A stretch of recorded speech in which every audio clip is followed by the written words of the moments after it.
Hello, hello, hello. How are we doing today? I hope everybody's. Is this it? Hey, that's it. Perfect. Sorry. Today's. I don't know. I'm feeling a little scuffed today. You know how it is. Yesterday was kind of a scuffed day for me. I kind of woke up. I think I wasn't feeling too good. I ended up not feeling better in the day anyway. But I woke up and I was just like, oh my God, it is not happening today. Tried to wake up for a little bit. And it just continued to not happen. I just was like, it's not happening today. Hello, hello, hello there, Munstery. So sorry for all the inconvenience that caused, but I'm kind of glad because, like I said, I got sick like halfway through, and I was just like, okay, I can understand why it's not happening today now. So my body was trying to tell me something, so now I'm trying to be like, okay, gotta cool down from that. So it might be a little scuffed today, but you know how it is. Things happen. Stuff happens. We got some interesting videos. Some news happened that we kind of want to get to, but not a lot happened last week, to be fair. So we don't really got that much to go over. Maybe eventually we'll make it to some of the stuff about the Odyssey that kind of piled up down here. We can remove this because I literally just released that video today. But something happened with the US government in Japan over Nintendo and anime memes, so I kind of want to know what happens there. I like Legal Mindset. He's a pretty good channel. I think he's pretty in-depth about stuff, so hopefully we can figure out what happened there. It's probably going to be the stupidest shit you ever heard. Probably like violates common sense, but oftentimes I would think that legal systems do violate common sense because they're different systems. Then we're going to be talking about, and I know this is a near dear issue to a lot of people, Warhammer 40k. Because apparently, Henry Cavill and Amazon have been butting heads for a while over it, which, even though I'm not like the biggest fan of 40k, I'm not like a mega fan of 40k, I never really got into it, I still feel bad for all my 40k fans to hear that Amazon's going to Amazon up a show. So I'm hoping that there's some good news on that front. And it looks like there is, at least from the thumbnail alone. Then we're going to be talking about Grand Theft Auto 6. God, that's going to be the game that keeps on giving, I swear. If it ever releases. Who the fuck knows if it'll ever release? Honestly, at this point, I'm willing to say that there's about a 5% chance that it's just vaporware. Then we got a video from the Dezembro. Now, it's a little bit of old news where they're going to be talking about the layoffs at Bethesda. But I really like the Dezembro. I've actually recommended him to some of my viewers before. I think he's pretty fun. He's got a really fun style. So hopefully you guys enjoy him too. That's going to be a bit of a long video. As you can see, that's about 43 minutes. But I think it's important because I think if I'm thinking correctly, it's going to be talking about how like video gamers could literally give a shit less about what happens on the company side. They really only care about the product. And asking gamers for empathy about what's happening in like a system where we have been continually harassed by developers, both by their willingness to put out their opinion and their unwillingness to put out a good product. We're kind of done with it. We just don't care. Greetings. Hello there, Ray. How are you doing? And then our last one that we'll probably get to is talking about the Odyssey. I know it's a little bit old news, but it's still important in my opinion. We're going to be talking about, some of what looks to be the shortcomings or maybe failings of the Odyssey from the perspective of a real life fake wizard, which again, I know I'm going to say this about pretty much every channel that we watch, but I like real life fake wizard's channel. He's pretty funny. I think he's got a great thing going. So without further ado, let's see what Japan and the US government are legally clashing heads over. Donald Trump memes are making an absolute meltdown in Japan. Oh my God, I fucking remember this fucking ad, or rather this fucking post. The Gotta Catch 'em All Deportum fucking one that was...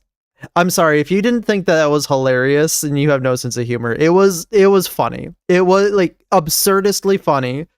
Either that or like, for whatever reason, it was really funny. with Nintendo, Naruto, and Pokemon so upset they've decided to get the government of Japan involved. We're going to talk about today on The Legal Mindset. We teach you to be your own judge. Of course, I'm Andrew Esquire, American attorney. So Japan is suing the United States over the use of their intellectual property in a meme. Now, this is a saga that I started following back when the DHS had a video that was related to Pokemon and saying they gotta catch them all. We've upgraded this meltdown as we... I'm gonna be completely honest. I can't believe they got away with that. Like, I'm actually surprised that, like, I'm surprised in the sense that I expected there to be a lawsuit. It was funny in the what in the fuck do these people think they're doing? No, like I said, absurdistly, it could be absurdistly funny. Like, you can also find humor in a different way, but I saw it as like just a piece of absurdist like art. I was like, there's no way we live in a timeline where this is the case. I was like, I don't want my government to be fucking making Pokemon memes, even though it was funny as fuck. I still don't want my government to be making memes about catching illegal immigrants. Like, it doesn't make anybody look good, like, at all.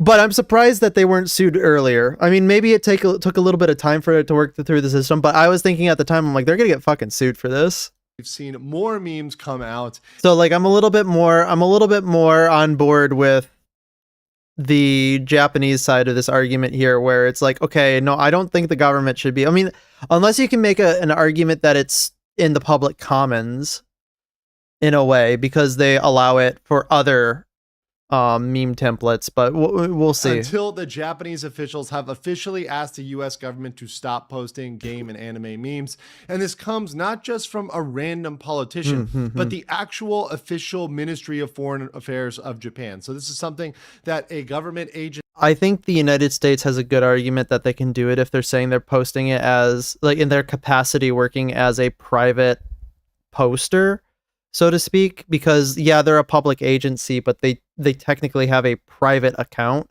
And if they're going to go after every private account which posts video game memes with Nintendo and Japanese property, okay, then fair play. But if it's going to be a rule for a specific government, it might get a little dicey. He signed off on to make a statement. Now, this is after coming after Trump.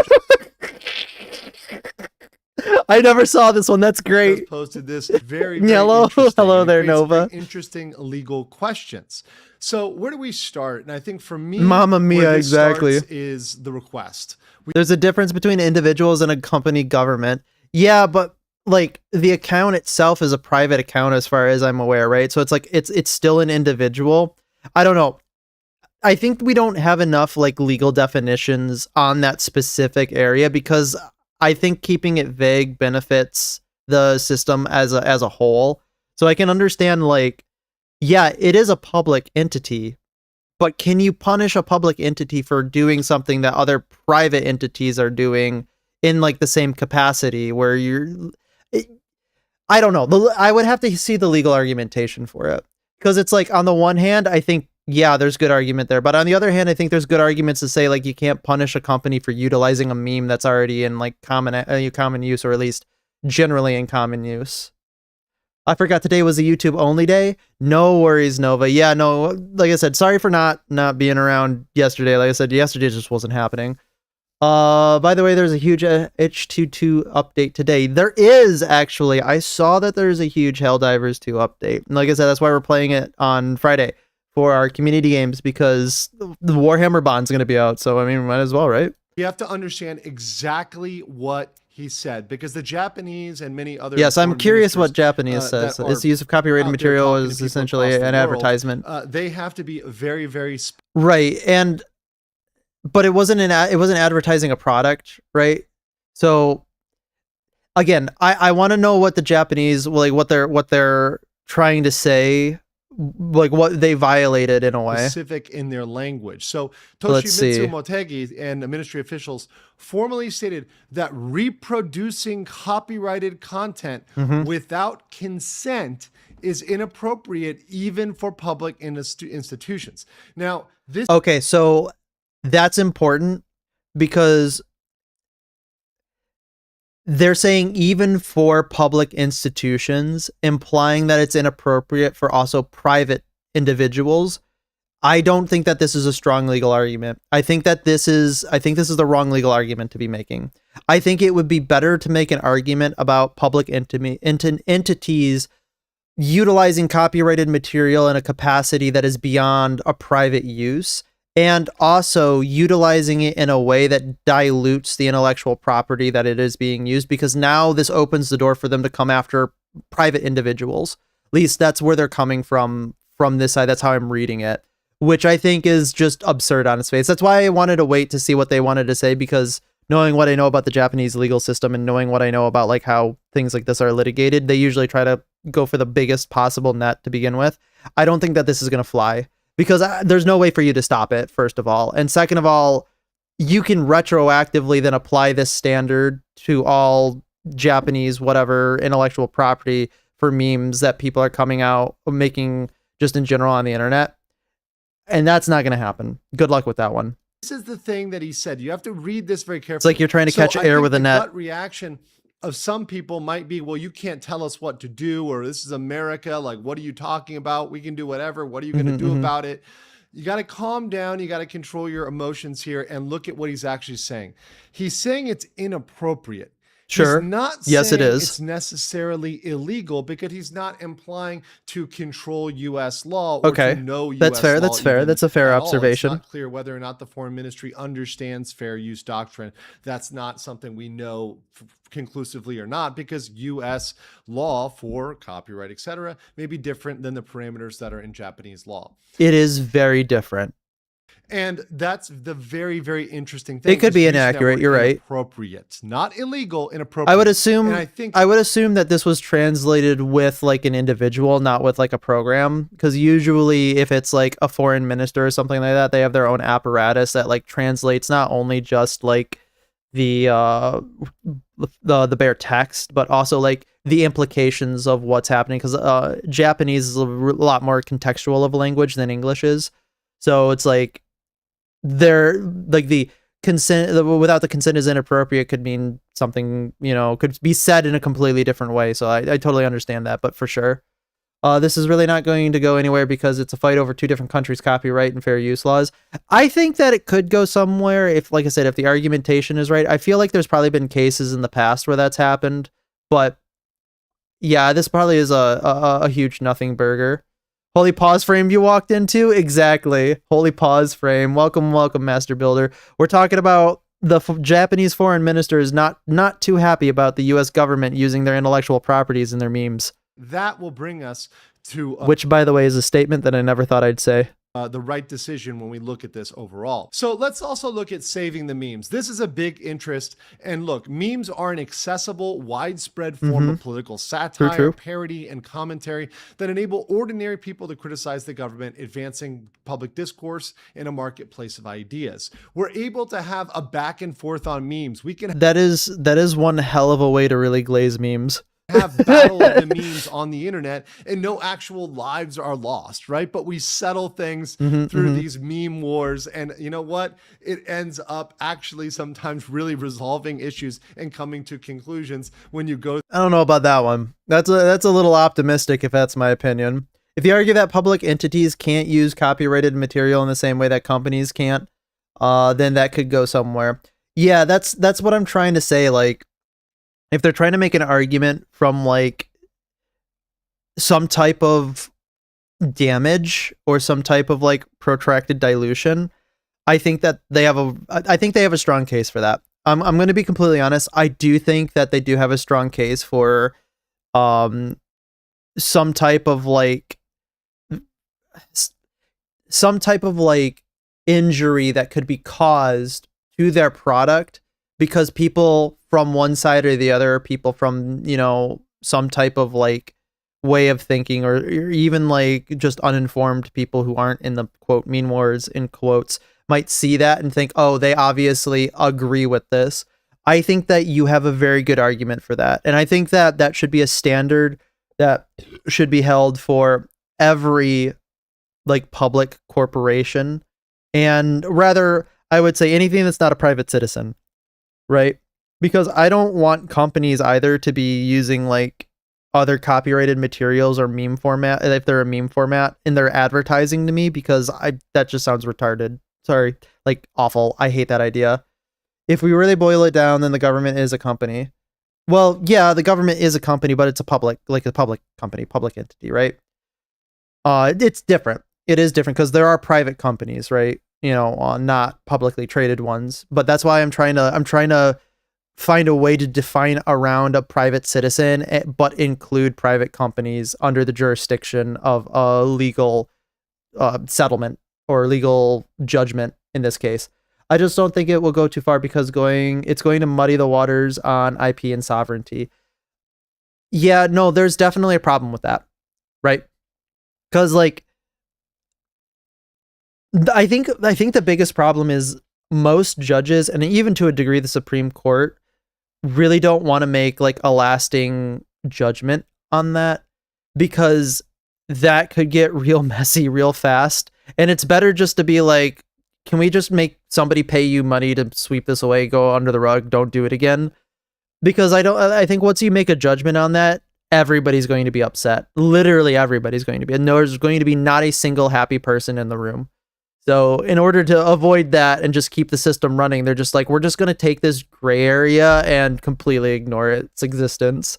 Just ignore the problem. It'll go away. Through these online meme wars. So, memes are an important part of the political discourse. I don't want to see memes go away entirely. Nor do I. That's one interest we have here. And I think as Americans, there's an interest in keeping the memes alive.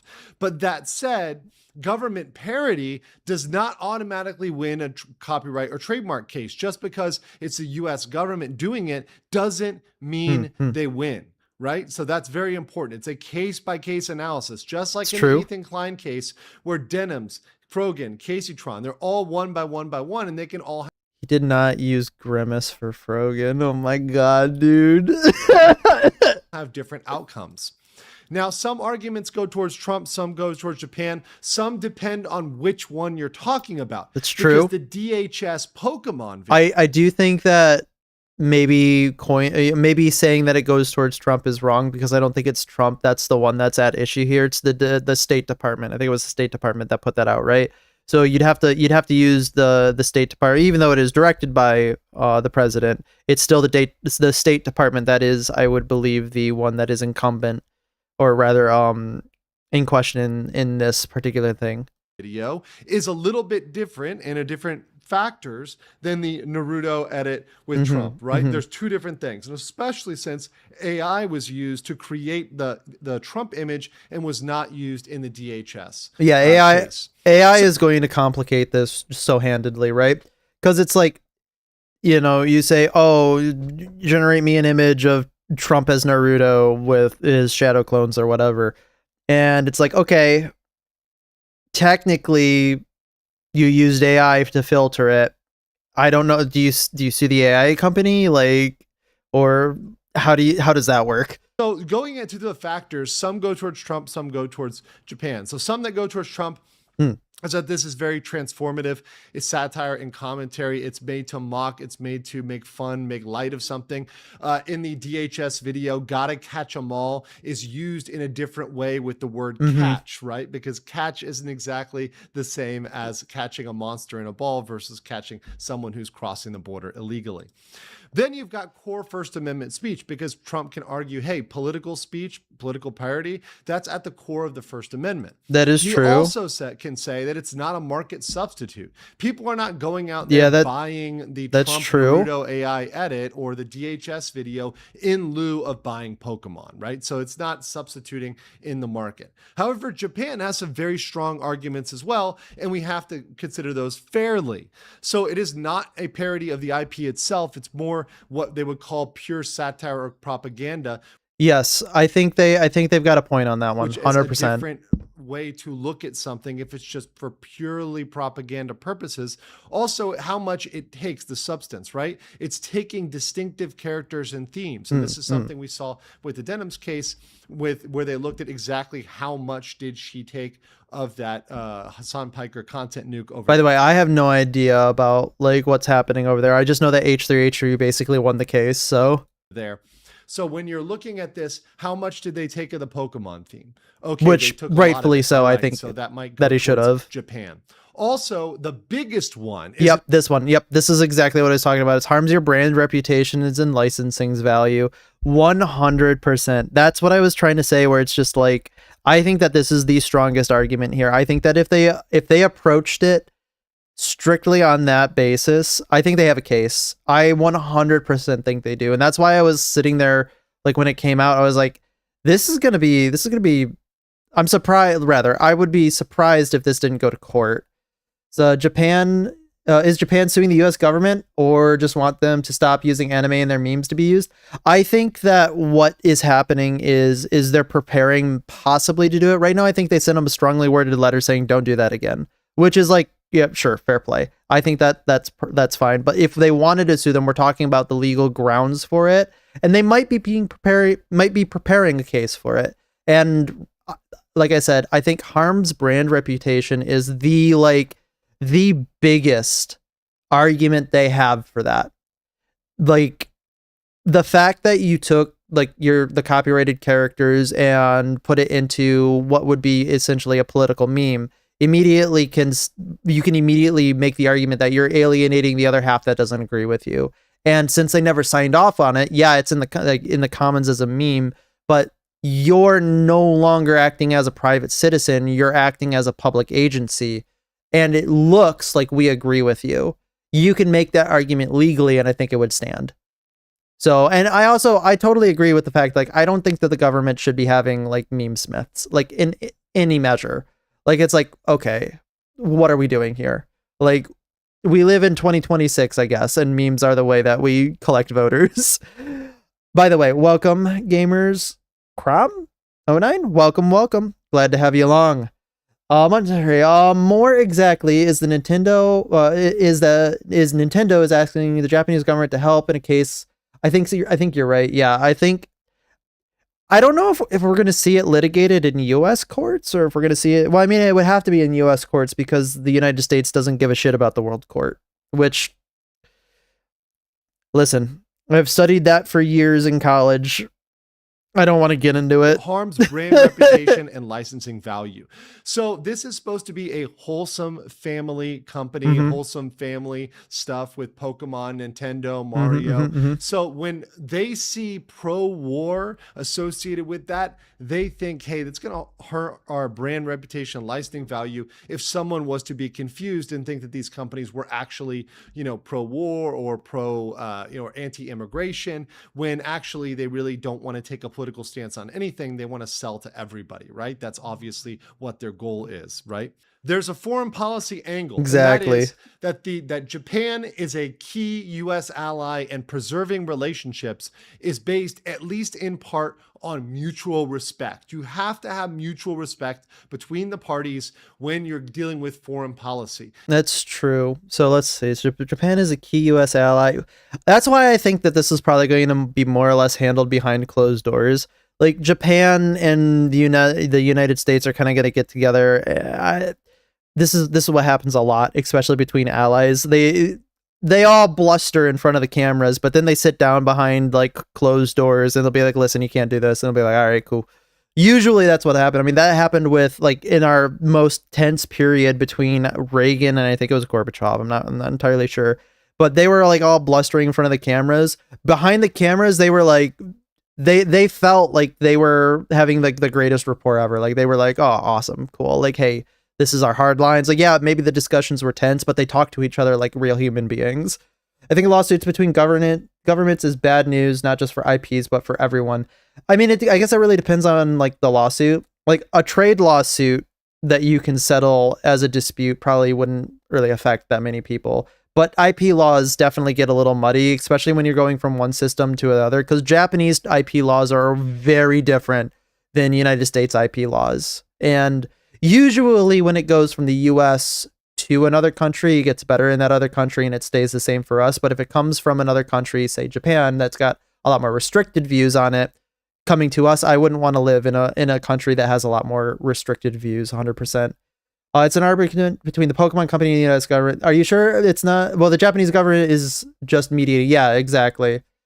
A major part of their international image. Yeah. No, I think the Japanese government kind of has to, not because they have to intervene on the side of a company for sure, but I think they have to in the way that like Pokemon isn't just a regular run of the mill Japanese IP. Pokemon is like, I believe like, it's like a brand ambassador or something like that. There's something special about Pokemon or an international, like an international ambassadorial, like export of Japan.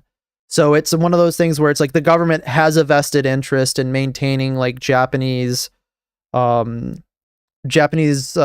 cultural profusion into the world. So it makes sense that the government would want to step in and help mediate or even litigate on their part. But if we're talking about Nintendo, yeah, we are a big fan of the man fuck Nintendo mentality around here. If you don't at least respect each other and take each other seriously when you make serious requests, that is not going to go well for a mutual relationship. So when someone gives you an earnest, sincere advice, right, that is something that you should try to listen to, especially if it's coming from a wise person and it's coming from a person that you have a trusting relationship with. And this is somebody that is, I do think that we would be fools to not in that Pacific at least region. give them the credence, the time of day. Ally. Also, one thing I want to bring up, and this just is to be fair, you think Pokemon, you think Godzilla? I mean, maybe I think Godzilla, but I think you probably think Godzilla still nowadays. And then there are a couple of others. What was it? One of them was just named like I think Pikachu and Godzilla are official like ambassadors of Japan or something, cultural ambassadors. Hope that Japan also is balanced when it comes to left and the right in the United States. One of the big problems we have. That's true. I hope it is. I hope it's fairly rules for thee and not for me. I hope it's fairly projected across the board. Yell about something that the other party is doing while also doing it themselves. Although this is a pretty fucking fire meme. I'm going to be completely honest. Be even. You've got to apply that evenly. When you see memes coming out with other political parties, you should be sending the same thing because it doesn't matter whether it's pro or One Piece too. Really yeah, you're right. Politics at all whatsoever. But as we go here, the memes must be protected, but Japan is a key ally making a sincere request. So I do believe that Trump can consider, hey, let me just stop using these because look, Japan is asking us nicely. It got to the point where they needed to get their foreign affairs office involved. So it's pretty serious. Which is like now, maybe they can also the political equivalent of shaking your fist really hard in a direction as well. Like for what does it accomplish? Nintendo's lawfare as they're going to crush competition and trying to crush competition. Yeah, Japan, was it the foreign ministers literally sitting there like, don't make me do it. And like Nintendo's like they got like a business guy in a suit and a muzzle with like a collar on, just kind of on all fours going like almost ready to fucking sue the entire U.S. government, including U.S. companies. Don't make me release them. Can kindly request back to them. You don't want this. Also apply this pressure in a bipartisan way across the world to any politician that is using this, because once again, this shouldn't be associated with politics, and I think that's something that we can all agree on. Let's just enjoy our game. In a perfect world, this wouldn't matter. This would be a non-issue because in a perfect world, everybody would understand that obviously Japan has no vested interest in either side of the immigration debate in the United States. But we don't live in a perfect world and people can't really see past their noses half the time.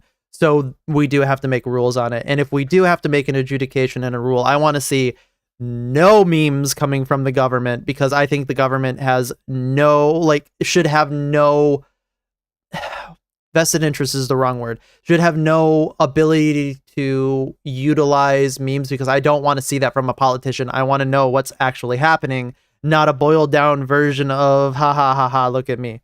If Trump seriously steps down on this, then maybe he's not as insane. Well, again, this would be an administration whole decision, I would think, and probably leaning more towards the State Department. Because I'm going to bet you that, Donald Trump wasn't sitting there going, I'm going to make a meme. I don't even think he can pronounce the word meme. I think he's too old. Maybe Barron, but I don't think he can. I think somebody at the State Department's young, is in tune with internet culture, and just kind of, was like, I'm going to do this. This will be really funny. So I think he'll probably be like, hey, you can't do that again. Easy peasy. U.S.-Japanese relationships now is a bit finicky with the yen losing its value against the dollar. I didn't know that the yen went down. That's interesting. I mean, I wonder why that is. I would be interested to like look to see why that happened. Is there some strange reason I cannot see Crumb's messages? I don't know. If you tell me. I see him coming through. Uh-oh. YouTube, please work. Games and not inject politics into the games. But I want to know what you guys think, and please leave a comment below. I will catch you on the next one. You got it, Mr. Legal Mindset. Oh my god, getting flashbanged by the Grimace suit. Fucking denims, holy shit. I can't believe that they're doing that. That's so funny. All right. Definitely an interesting state of affairs there. Like I said, I think the strongest argument 100% has to be the dilution of trademark. 100%. I think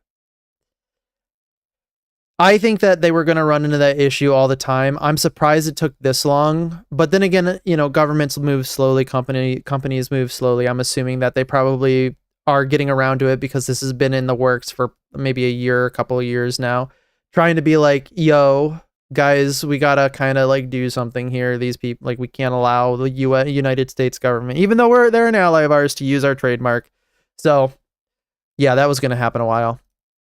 All right, let's talk about the Warhammer 40K show on Netflix that's coming out. Apparently there's been some movement from Henry Cavill. I've been kind of following this a little bit.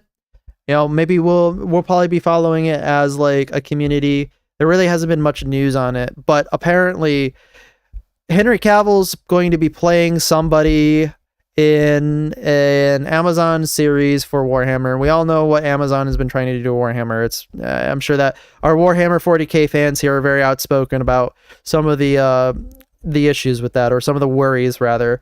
And he basically signed on saying, listen, it's my way or the highway. Amazon has been pushing back, and they've been kind of being like doing this love-hate relationship of, oh yeah, we're totally on. No, we're not doing it. Yeah, we're totally doing it. No, we're not totally. It's been a roller coaster, but we'll figure it out. Also, by the way, I totally agree. But unfortunately, where else are we going to go? Like Vivo? Okay. The potential of a Warhammer 40K live-action show with Henry Cavill spearheading the entire operation has the ability... Which, by the way, everybody should be saying fuck yes to that, because we all saw how outspoken he was about The Witcher. We all saw how he was right about The Witcher, how he loves, apparently, gaming and everything like that. We need this man in Hollywood. We need this man in film production. We need this man in show production. And the reason is because he is our avatar. He is our representative. He actually cares about it. Like 100%. Like one of the people, I think he played like all of the Witcher games. I think he read all of the books too. He loves the subject matter that he's getting into, which I love to see. I'm so happy that we at least have one man on the inside who's one of us. To rival something like Game of Thrones and uniquely position itself as the new superior science fiction epic of our time, but that all relies on a single thing. If it's done right. Warhammer 40K has been in development for years now at Amazon with Henry Cavill attached. We finally got some new updates, and I want to even go back and look at the nerd to end all nerds. Exactly. Henry Cavill as well, and just ask the question, where is modern media going these days? And are they finally learning from their mistakes? Well, as Yahoo showed here, he's huge 40K geek series is still in a good way. The updates are exciting. One of the newer developments confirmed as seen here is that the Warhammer 40K universe will be creating an animated series about the Death Watch. So Warhammer 40K animated series produced by Henry Cavill to tell a long form story featuring the Death Watch. Okay, a lot of good words here. Produced specifically, and Henry Cavill right next to the word produced. That's also good too. Long form story, also good. Oh my god, animated as well. I like animated series is more like a little bit more than I like real life series. I don't know. I'm just a big animation nerd, I guess. But man, perfect headline. Watch. It will be based on the animated short Banana Boy. I don't get that reference. Secret Level series, which was spearheaded by David Wilson, who directed that original Secret Level short based on Warhammer. I can't show anything from that episode due to copyright issues, but if you saw the short, you'd know how awesome it was. It captured the brutality So Hang on. Copyright issues. My friend has one of these. We use it as a D&D monster. But if you saw the short, you'd know how awesome it was. He's the executive producer. The brutality of Warhammer very well. That's and the idea great. Of an entire animated Huge great. series Deathwatch is a good decision. I'm going to believe you. Amazing. Henry Cavill, like I said, end of the month, maybe I'll figure out what the Deathwatch is. But right now, I'm going to believe you.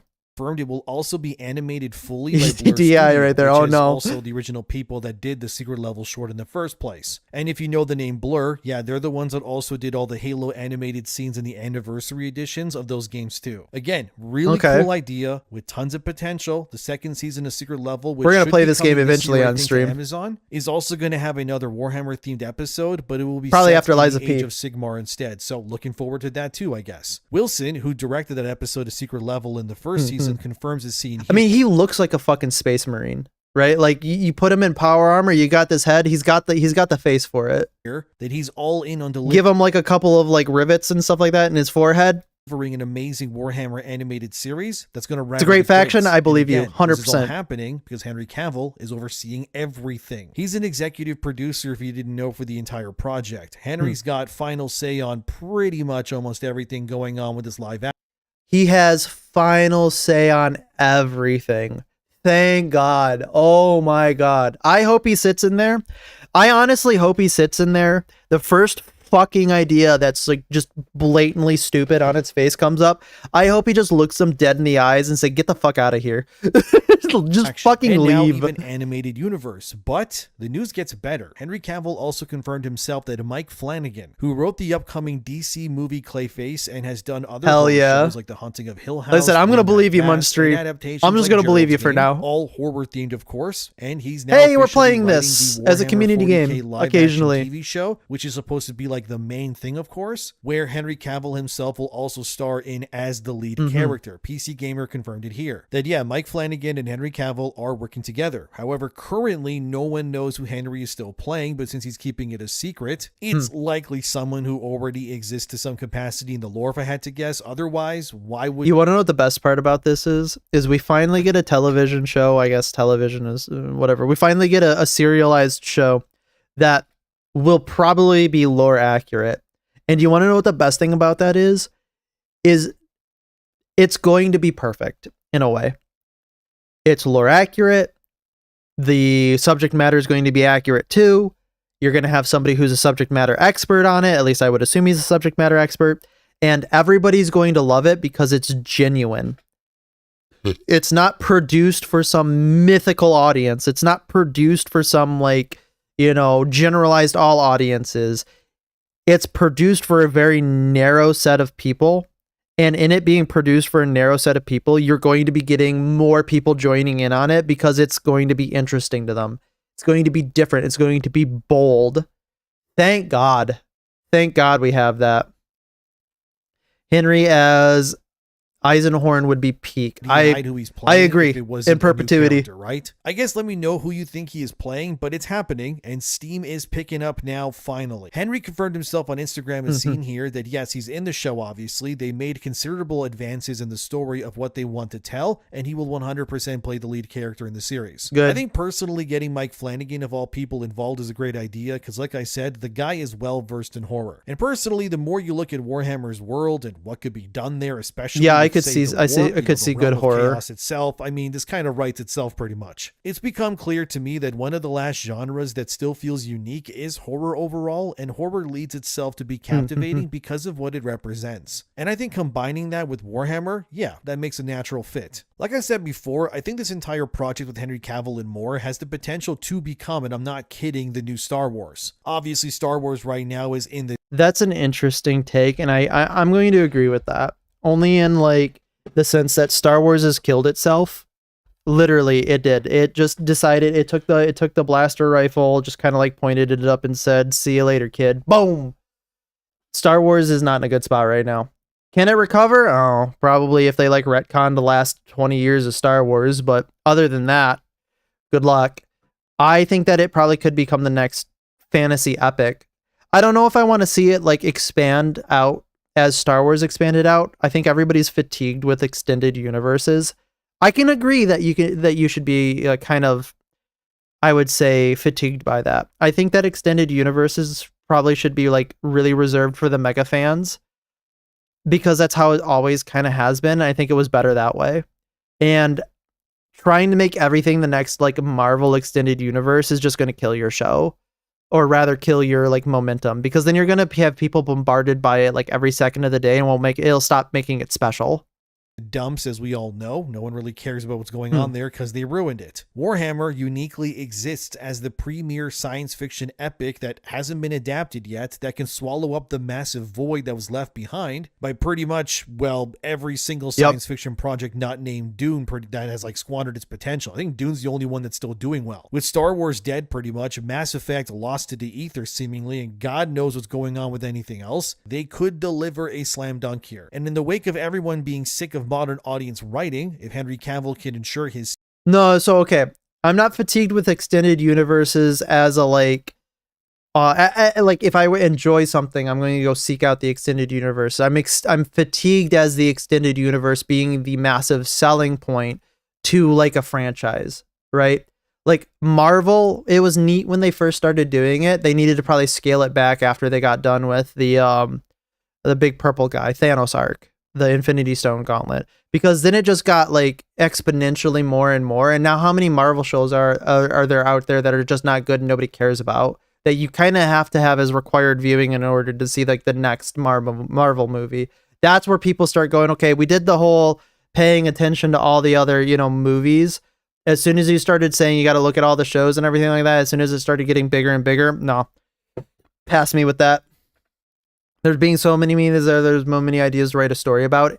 Yeah, no, 100%. I totally agree. But keeping it like contained to its like small sets of stories, or rather focused, narrow focused sets of stories that intersect occasionally is, I would say, a lot better than having so many like broad things of like heroes that like nobody cares about. Right. And I think people are fatigued of saying like there's 17 different shows. Keep it to like one, keep it like maybe two. Then it makes it special. People will enjoy it more. Series completely, at least that's my opinion, pitfalls of modernity. I think that's where most people are at. Like generally, I'm also talking general audiences. I'm not talking like me specifically or like you specifically. I'm saying like the lay 9 to 5 job, comes home, has like 3 kids, 4 wives, and 5 different jobs that they gotta like take care of. They get like an hour a day to watch something to themselves. That's who we're talking about here. Franchise in terms of live action, a science fiction Game of Thrones, if you will. Henry Cavill said more to ensure fans all is going well, as it reads here. As the fans will know, it's an absolute monster to wrestle, but Mike Flanagan's extraordinary talents are helping it take form wonderfully. As a combined force, and with the good folks at Games Can't wait to see it. We are all I said, not even a huge Warhammer person, still can't wait to see it. Universe that you could possibly imagine. This tells me that Warhammer is going to be horror induced, very mature, and hopefully gritty, which if that ends up happening, oh yeah, hell yeah, brother. Injected into my veins, please and thank you very much. I do think what the Warhammer series represents above all, though, is a complete reset of what pop culture should be going for, if I'm being honest. The truth is, nobody wants to watch any show that treats its source material like it's a plague or be embarrassed of it, rather than something that it should adhere to and be proud of. True. Great example of what not to do, is The Witcher on Netflix. No, I think we're gonna start getting into the like kind of like the generalization, or rather the modernization of modern audiences that people are trying to play to. And I really hope we talk about how making a more narrowly focused, more like very small, in the sense of small audience, I would say, focused product is paradoxically better than making a product for all audiences. Yeah, that's what all the 40K books do. All the series, except for the Horus Heresy books, you absolute freaks, are trilogies or about there. None are required to be read before anything else. Yeah, that is like kind of where I'm kind of leading with that, where it's just like you can have an extended universe, but once things start becoming like building upon one another and like stuff that nobody cares about, it's like, okay, no, we're gonna kill for a movie trilogy adaptation of the Eisenhorn books. I'm going to agree. I'm gonna agree. What should have been amazing but wasn't. The Witcher. Maybe we'll find Netflix, out on next Sunday, 2 Sundays from now. I think. Game of Thrones. It really could have been that. What's the it date had today? everything that a series would need to create 3 a compelling Sundays. world that would be right Whatever the last Sunday of the month is for many seasons to come. But The Witcher Netflix fell to modernity. It ruined itself because the writers refused to listen to not just the fans, but Henry Nova. Cavill himself. I don't think people You're a big horror just how big reader, The Witcher aren't you? Netflix was when it if I first recall. premiered. It reached record numbers, right? It blew up in views, all because of Henry Cavill obviously playing Geralt of Rivia. Even the creator of The Witcher himself, Andrzej Sapkowski, told the press that Henry Cavill, in his mind, was the definitive version of how Andrzej envisioned Geralt to look. Imagine you even have the blessing of the author who famously sold the rights to the Witcher series and is just like, I can't believe I did that. That, man, I feel bad. I feel so bad for that author. Just like in a way, like he's like, nobody's going to enjoy this as like a game series. I don't even know what a video game is. It's just like, oh my God. Ugh. Get into 40K. Okay, guys, I am tired and played Helldivers for like 10 hours tonight. I'm going now. No worries, Master Builder. I'm glad that you came around and said hello. I hope you have a great sleep and have a great day tomorrow too. See you later, sir. And even sound like in live action. So Netflix had nothing but goodwill with The Witcher. You're on break, so that's huge too. too. The potential to upheave both Game of Thrones Hope you have a great and break. Stuff like Lord of the Rings, which are IPs owned by their rivals at Warner and Amazon respectively. Yet what did they do with it? Absolutely nothing. They squandered it all, they hated their fan bases, and decided The Witcher was not a story worth telling the way that it was written. Plus, they added a bunch of... That's their biggest sin, is they looked at this thing that people already liked and decided we can make it better. Fuck off. unneeded diversity that made no sense in that world, given that The Witcher was based on Slavic folklore and its people, which is Eastern Europe. If you can't tell, I'm still mad about The Witcher, but it proves how poorly something can be made, where it ruins all forward momentum. Because the writers involved were complete idiots who just hated their fan. I don't know how the next Witcher game is going to land. I feel like the next Witcher game is not going to land. I don't know. I could be wrong. Got my hands up in the air. I'm willing to be wrong. But it seems like it's not gonna. Basis, man. Let's say I don't know. Is, but what Warhammer represents, at least, is both an opportunity to. But it seems like everything's going in a direction. What's come before, and I really hope that's not what happens. Hey, there he is. There's the man himself. Here is off the charts. But then again, so was it with The Witcher, and we saw how that all turned out. But Warhammer. How big do you think his collection is? Story, right? It's a mythology. It has thousands of years of written history, factions all over, and countless characters. Plus, it deals with religion and even things like demons too. It's a universe where humanity's greatest achievement is also one of its greatest nightmares, and that is precisely why Henry Cavill being here involved with it matters. Because if this is done right, like Henry is saying in the press releases that you saw, he will protect the source material, but will that be enough? Because Henry has been here before, right? Back when he was starting up work on The Witcher. Not only did I would hate to see this series do super well, and then Amazon kind of like thrum their fingers together and go, all right, we're going to exert a little bit more control over it. Which is business code for you're out. Oh, his collection is really good. I believe it. I bet. Henry played the games. He read the books too. That's like I said, that's the guy you want on this. The guy who has a really good collection of Warhammer figurines. Because I'm going to bet you that most of the people in the writer's room before he got there, like in the conceptualization thing, didn't even know what a Warhammer was. Interview around 2019, I could be wrong though, but Henry Cavill explained that he was only interested in doing the Witcher show as long as the show stayed as true to the lore as possible. Because for me, what that told and then me be was willing that to walk Cavill away when it's it not was his responsibility to not try to reinvent Geralt for a modern audience. Fucking imagine. No, Henry instead wanted to protect Geralt as the character from Hollywood itself. That is likely why he took the role of the White Wolf Witcher, because in the hands of really anyone else, it would be ruined until it was unrecognizable. So the fact that a perfect situation like that ended up where you had an A-list actor who loved the source material, and then what happened, you get what you tolerate, I guess. Even Screen Rant of all places, as seen here, says the only way for Warhammer to avoid what happened to Witcher is to allow. Maybe people are waking up. Maybe it'll be better. Maybe we're actually in a, as a specific Roach King who just got banned for 2 weeks on stream has said, Maybe people are starting to wake up and become chuds. With none of maybe the chuds are waking up.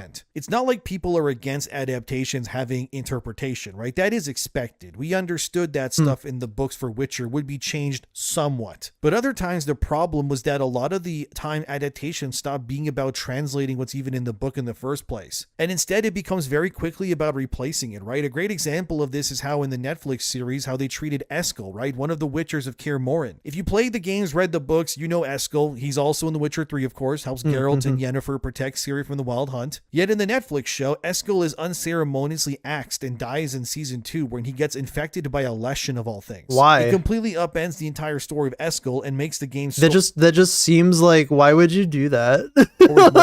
I'm not even like, I haven't played any of the Witcher games, but I'm sitting here just having that explained to me going like, what?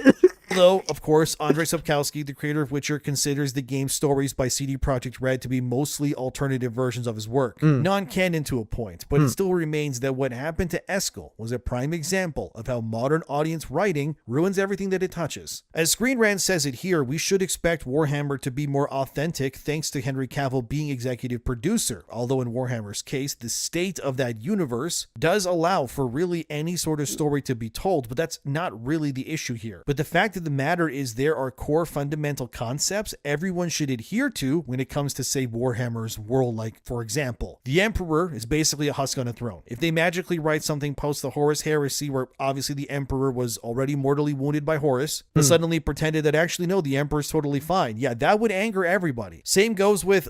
I'm sure that there would be... And as far as I am aware about Warhammer fans, there would probably be a small to moderate sized riot outside of Amazon HQ. Female Adeptus Custodes. I don't think Henry Cavill and Mike Flanagan should even entertain the idea of that faction having women in it, if they also want to avoid controversy, which would likely be a good idea not to. Essentially, if you want to avoid any possible pitfalls, I think they should probably avoid as much viewers, controversy as they can. You know what I'm saying? TV shows tend to forget this more often than not, and always find new ways to make people really angry. The Witcher failed because it was an accumulation of changes that overwhelmed the whole thing. The alteration of characters, creation of new material that nobody asked for, and the oversimplification of complicated storylines, mostly because Netflix creates content meant for people who don't actually watch TV, and I'm not kidding. And by the way, Amazon... All right, we're going to talk about that for a second. Netflix doesn't make television or shows for people who watch shows anymore. And that is so right. I am a very, very upset person when it comes to people making shows, making stuff in order to not be your primary focus. Like in the sense of like a major like television show, right? I don't want, if I want to go watch a show about something, I'm not going to want to watch something on my second screen. It makes me feel like a devalued product rather than some type of like person who enjoys the art form or person who enjoys like the story being told. It really makes me feel like they're selling. Well, I don't have a subscription to Netflix essentially because of this, but I feel like I'm being sold as a number to slot factories nowadays, and I hate it. There would be a full-scale riot outside of Games Workshop HQ if they signed off on it. You know, you're not wrong about that. Yeah, no, there would be. It would start at GW and then it would move to Amazon, and both of them would be kind of like absorbed into it, I would assume, right? At least that's what I was thinking.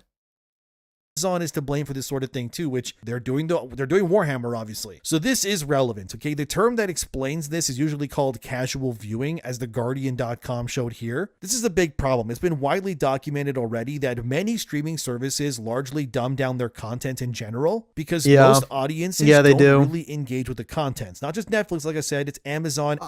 Again, I think this is more a pervasive social issue, societal issue.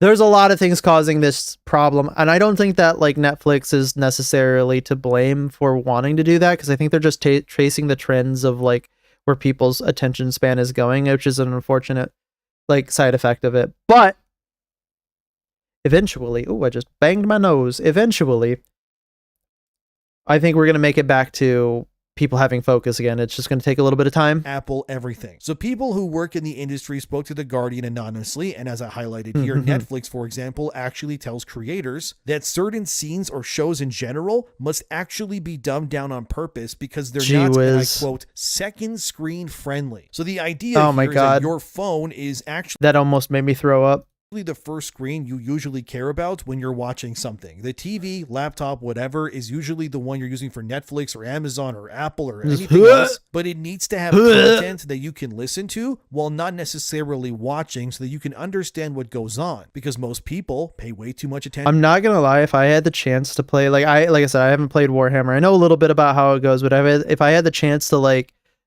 be in this area and say that you get to play a game with Henry Cavill, I'll be like, all right, cool. I'm going to just go, like, you have my undivided attention. I'm going to focus on everything, listen to every word you say.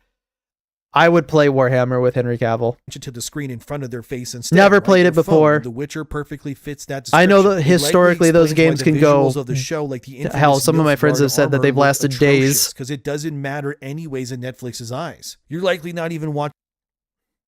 This is disgusting. What is this on the right? This is disgusting. What the fuck are you? Ooh, this makes me mad. This makes me very mad. The show 90% of the time. Ooh, that makes me mad. Is back on screen anyway, so who cares, right? Get it off my screen. I'm sure many people did as well. We all care about our content looking good. I mean, I try to ensure my videos look good too, because YouTube is as much a visual medium as it is audio. As one creator who spoke to The Guardian said here, social media has cooked people's attention spans, and this is likely why The Witcher show looked as bad as it did, because it didn't matter to them. It's also I think Endymion, you're doing very good at that. I really like your videos. Also likely why in many AAA games, you usually have a companion character that is issued to follow the hero everywhere they go, to tell them what to do with hints and the like. Because not even Western games trust you enough to figure out things on your own. Everything has to be... I hate that. I hate that moment, by the way. I really hate that moment in video games where you have a sidekick character that's saying stuff to you, where it's just like, dude, shut the fuck up. I get it. Stop talking to me. You should go to the left up there. It looks like you missed an item. Brother, I just entered into the fucking room. I literally haven't gotten to it yet. Oh, that...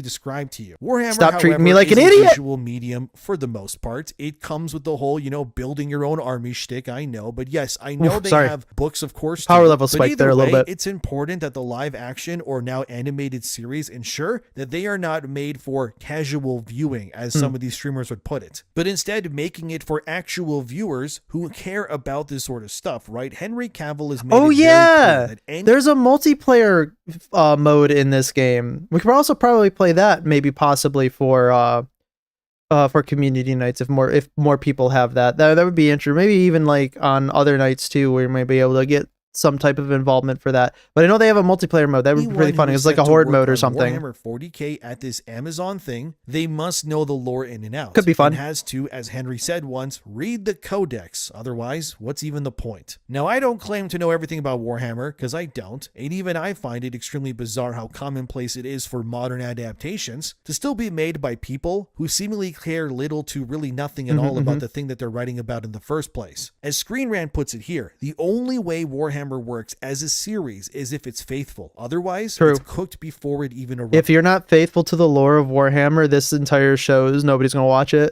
There was this meme floating around as seen here that kind of shows how things can... Oh my god, I saw this.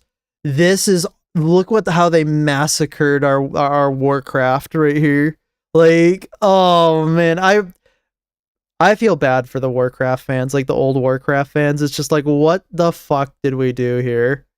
Also, that's hilarious. 1987, 2023, not a thing has changed, boys. World of Warcraft, if you don't know, has become a Fisher-Price land, whereas Warhammer has mostly, sort of, kept its identity outside of some modernity like female Adeptus Custodes it needs to expel, of course. But the problem is that what happened with World of Warcraft is a very real problem that can and will ruin Warhammer the same way that Netflix did with The Witcher and really everything else. It's why I have so much faith, yet trepidation, in the Henry Cavill Warhammer project. On paper, it does have the potential to be the greatest thing that we've seen in years, but it can also be the equivalent of Rings of Power, but now for Warhammer fans. I mean, it is on Amazon after all. It's not like they haven't ruined things already with other franchises. It's true. The fear with Warhammer is whether we're going to get a faithful adaptation, or if Henry Cavill will just repeat what happened with The Witcher before he inevitably leaves that too. Beau DeMayo, for example, who wrote the first season of X-Men 97, also worked a bit on the Netflix version of The Witcher, seasons 1 and 2. And he infamously said, as IGN reported here in 2022, that Beau DeMayo claimed that writers on Witcher hated the books and games openly, yet they... Oh my god, no. Why? Why would you ever hire a writer for your project that actively hates the source material? Like, I don't understand how you could have that. Like, as soon as somebody says that in a writer's room, going, I don't really like the source material for this, insta-fire. Just let them go. I don't even care if it violates any contracts. Like, get the fuck out of here. Because you're gonna poison the franchise. You're gonna poison the well. You're gonna change it to something that you like, and that's not what people sign up for. Like, I have a lot of things that I personally don't like in a lot of like different shows, different intellectual properties. Am I gonna go in there and say I can write it better? Fuck no. Because people already like it. Like, I'm not a fucking idiot. Don't fucking do this. This is what people hate. He worked there. Oh my god! Of course, this actually makes me angry. By Lauren Hissrich, who is the showrunner of Witcher, and claimed that people actually love the books that wrote the show. However, the end result of what Lauren and her team at Netflix did to Henry Cavill's Geralt, shows for itself. Beau DeMayo's point that they did not respect the source material at all. Because if they did, the show wouldn't be ending abruptly like it will be due to waned, fan interest and the destruction of the IP. Let's be real. I think what Warhammer represents in the grand scheme of things is really a chance to reset things, to make something people actually want to become fans of again. It's been way too long since I've actually been excited to watch something and want to know what happens next. Because every show I watch at some point gets hijacked and ruined. If it's not I could see that. Showrunners and writers ruining the things, it's then the actors themselves opening their mouths and dividing audiences into what I can only call a purity test. Take Reacher, for example, over on Amazon, Alan Ritchson, who stars in Reacher, and how he uses his platform. He got holes in his shirt, man. You got to get a better t-shirt. For him to speak on politics, what he believes is politically correct. And he inevitably created his own version of a purity test for fans of Reacher. And it's a big reason why I dropped the show. I don't want to know your politics. Your show is not real. You are an actor. I haven't seen Reacher. I don't know what's going on with Reacher. Read the lines given to you. Alan Ritchson annoys me now because he refuses to stop talking about politics wherever he goes. And everywhere I look, it's the same thing. Why do I need to hear this? I don't. You want to know? I don't think I've heard a single thing out of Henry Cavill's mouth about politics, at least in a roundabout way, right? And pretty much everybody loves him, from what I hear. And he's a really good actor, apparently. Like I said, I'm going to be completely honest. I haven't really seen much that he's in. I don't know. Like, I never saw Superman. Never went to go see that. I heard that was good. I never really saw the Witcher series. I never got into the Witcher series, but I heard that people really like the Henry Cavill Witcher. So, for me, I don't really know much about him, but I know that people like him, and I can respect that. So after the lackluster season 2 of Reacher, I moved on. I stopped watching it and I never went back because I can't watch things knowing the people behind it are insufferable morons. Henry Cavill sits in the unique position where he is largely speaking apolitical, right? He never really speaks on politics at all. He knows whatever he thinks is going to divide people. So instead, like an old Hollywood actor, he focuses just shuts the fuck up and does his job, right? All of it, private. That's Imagine. how Hollywood used to be. Wow, it's strange how that works, right? Then social media happened. Now we know, frankly, too much. Actors who played resourceful, intelligent characters like Alan Ritchson suddenly revealed themselves to be yes men, right? Parrot whatever will keep him employed. And don't get me started on other people like Mark Ruffalo. And this also applies to the game industry too. Even Warhammer he is very as well. opinionated. As seen here, in case you forgot, in 2021 from Bounding into Comics to Prove a Point, a writer on Space Marine 2 caused headaches because they couldn't stop talking about defunding the police. Wait, hang on. So Warhammer 40k Space Marine 2 senior writer support for defunding police and blacklisting cis white men sparks concern over game's narrative. Creative director insists team will honor lore. Well, it looks like they did. I'm glad they did.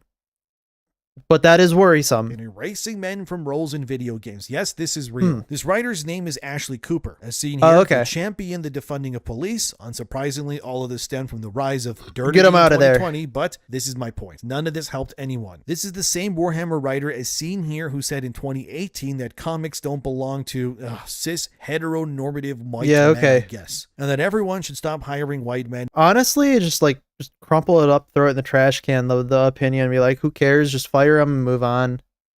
And see what happens, right? Ashley Cooper is, of course, a white transgender person, and this led to another writer on Space Marine 2, who's named Oliver, as seen here, having then to run damage control for Saber in order to ensure people will still support the game. I say no joke here, Oliver likely saved Space Marine 2 because he was level. He had a Herculean task in front of him. And instead of villainizing the player base, he embraced them, unlike what Ashley Cooper did. And that's sort of my point. It doesn't take much for people to boycott or leave these franchises behind, and this sort of thing becomes I'm sure you're going to endear yourself to the Warhammer 40k population with those types of comments. I'm sure that like people who play Warhammer 40k totally agree with everything that you say.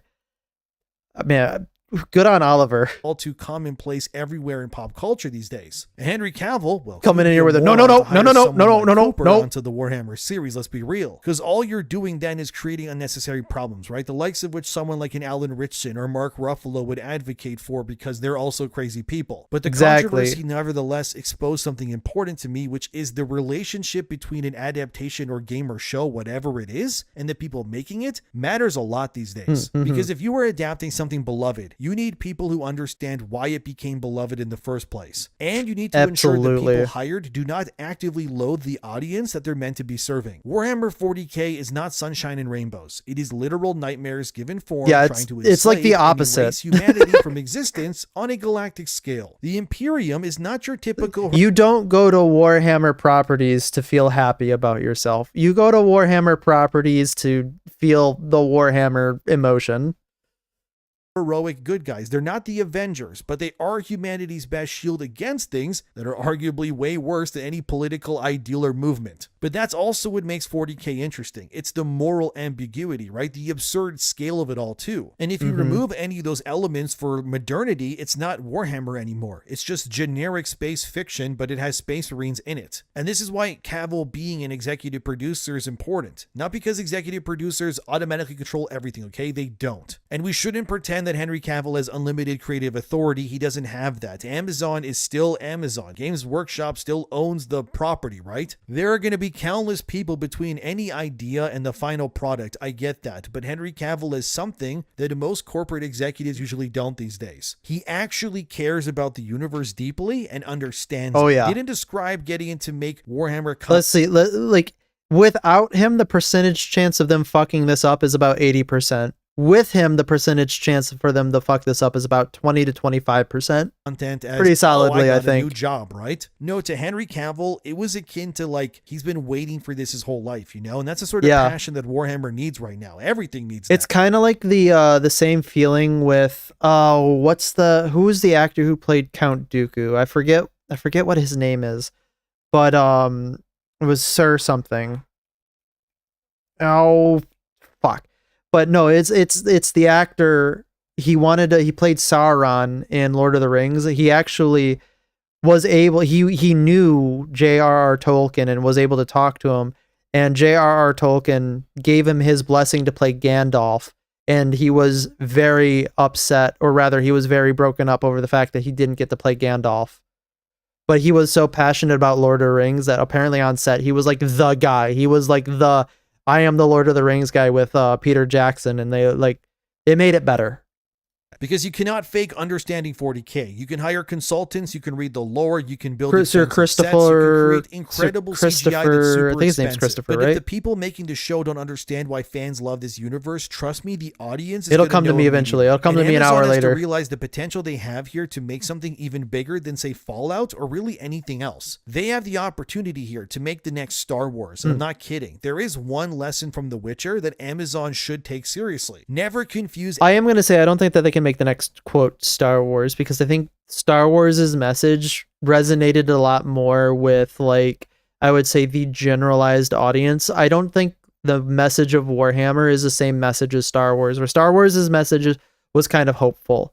Warhammer's message, as far as I am aware, is not nearly as hopeful. Maybe there is hope in the universe, but I haven't really gotten that from a lot of the Warhammer properties. Adaptation with reinvention, because there's a difference between adding something new and just replacing something instead. You can even create something designed specifically for television, but the universe itself needs to remain recognizable. Imagine watching a Warhammer series and thinking, this looks like it could be any generic science fiction show. Like, that's failure. That's The Witcher. That's Willow. That would be failure. It can't be generic like that. The perfect Warhammer series doesn't need to explain every piece of lore either. It shouldn't do that. That would be impossible. But instead, it should make you feel like there is an enormous universe behind what you're seeing on screen. You should watch a character walk into a cathedral and realize that that building is like huger than like most cities, right? You should see a space marine and understand that that's not just some guy in a suit of armor. That is a genetically engineered super weapon created by an empire that has been fighting for thousands of years. You should hear someone mention the Emperor and realize that isn't merely a political leader like we know it today, but that the Emperor is effectively a godlike figure whose decaying body has become the center of an entire civilization. You should see the concept of chaos. You should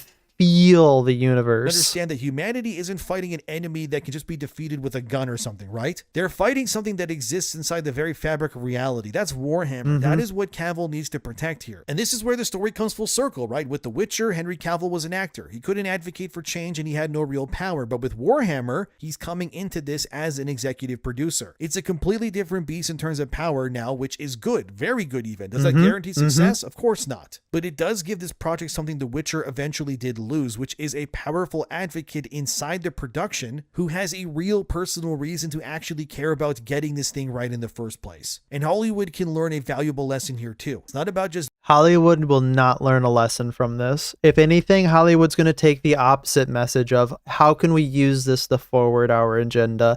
That's just how Hollywood operates. And it really upsets me because I think we miss a lot of good series that could be made. Buying an IP, hiring writers, and then changing everything and modernizing the story or making it, accessible. And then act surprised when nobody likes it because they can't recognize it anymore. But there needs to be a line here, and that line is real identity. Because if you remove everything that made the original special, what exactly are you adapting then? You're just using the name at that point. And perhaps the most important thing Amazon can do is simply listen, because Warhammer doesn't need to become something else to succeed. It's not Marvel or Star Wars or Netflix Witcher slop. It just needs to become Warhammer 40,000. And if Henry Cavill can make sure that happens, then the man who walked away from Geralt may finally get the adaptation he's been waiting his entire life to make. But what do you think? Let me know. Thanks for being here. Subscribe if you want to. I'll have some more experimental videos coming in the next week because I am going on a vacation. So I hope you look forward to those ones when they come out. But thank you. I hope you have a good vacation. And see you guys next time. Hell yeah, Mr. Endymion. Hell yeah. Definitely going to be interesting what's happening. Oh, we got another Endymion video up next. I think we'll go ahead and probably move on to the Dezembro one just so that we don't get over Endymion. But that seems interesting. I wonder what his new videos are. Oh, we actually got another Actman video that we can talk about. Looks like it could be interesting. We might add that impromptu halfway through here, but we'll find out. Yeah. I really can't wait. I really hope that they don't destroy the intellectual property of Warhammer. And like I said, with Henry Cavill kind of at the helm, it's looking pretty good. It's looking like they're making the right choice there. Hopefully, like I said, hope to God that Henry Cavill maintains the most of the steering of the ship over what they got, because I think if he loses control of that, then we're going to get Warhammer slop. If he doesn't, then we're going to get Warhammer 40k. All right. Let's see. Let's talk about layoffs at Bethesda. I think, oh yeah, that's right. The EDP documentary came out. Okay, this is going to be a little bit of a long video, so we'll have to see how this plays. But I've watched the Zimbro for a while. He's pretty cool. I really like his videos. I think he's got pretty interesting takes on things. He usually is very thorough, at least in some of his videos. So I kind of like him. I kind of like his videos. We'll have to see what we're talking about here, but we're talking about what's been happening at Bethesda, which is kind of a crying shame, because Bethesda's kind of like killed itself, like most, I would say, big AAA studios. But let's see what he does. Let's see how we go. Show me, Days. Show me. Hey everybody. Gaming is still going through it. It is. In the last video we covered Compulsion's Thank God. downfall, and we noted how complicated things have been in the gaming landscape. Also, thank God Compulsion died. Because there's so many games to look forward to, while at the same time, other studios are getting mass layoffs, being sold out, or undergoing massive changes. Again, unambiguously a good thing that the games industry is going through massive layoffs, massive like deconstructions of studios. The reason for that is because they grew exponentially during COVID and tried to predict an audience that wasn't going to be there with like projections from a time where nobody was allowed to go outside. So obviously games were going to go up. They hedged their bets in such a way that was foolish. And they hired a bunch of people that no gamer liked. Like, just period. Nobody liked them. So it artificially increased the time of just like absolute slop AAA games by probably by a decade at this point. So thankfully and rightfully, they're going through probably a recession. Hopefully the bubble popped. Hopefully we're going to see like an entire games crash so that we can rebuild the industry again. For good games and by gamers for gamers. Thank God we have indie games. Thank God we have Steam. That has continued with even more chaotic news recently, especially at Bethesda, which underwent significant layoffs and just now had to abdicate of their full salutations, salutations, so Colin. How are you doing today? Fallout game too. We're talking about the games industry crash. You know, we love talking about games industry crash. And if that succeeds, we might even see other studios within Xbox take a crack at the IP too. Bethesda put out a statement that makes this look like, oh no, yeah guys, it was totally our idea, and yeah, we were planning on it already because we love Obsidian. We do live in a world where I think Obsidian now has I think they have like the next Elder Scrolls game or something. Something happened in that direction. Like we literally discussed it last week. It's kind of like escaping me right now. But it's all optics. This video is 2 weeks old. So history between Bethesda and Obsidian, especially as it pertains to Fallout, will know that Bethesda didn't want to share that game with anyone else. Especially not Obsidian, and especially not now. I'll show you mine if you show me yours. Seems bad. Huh?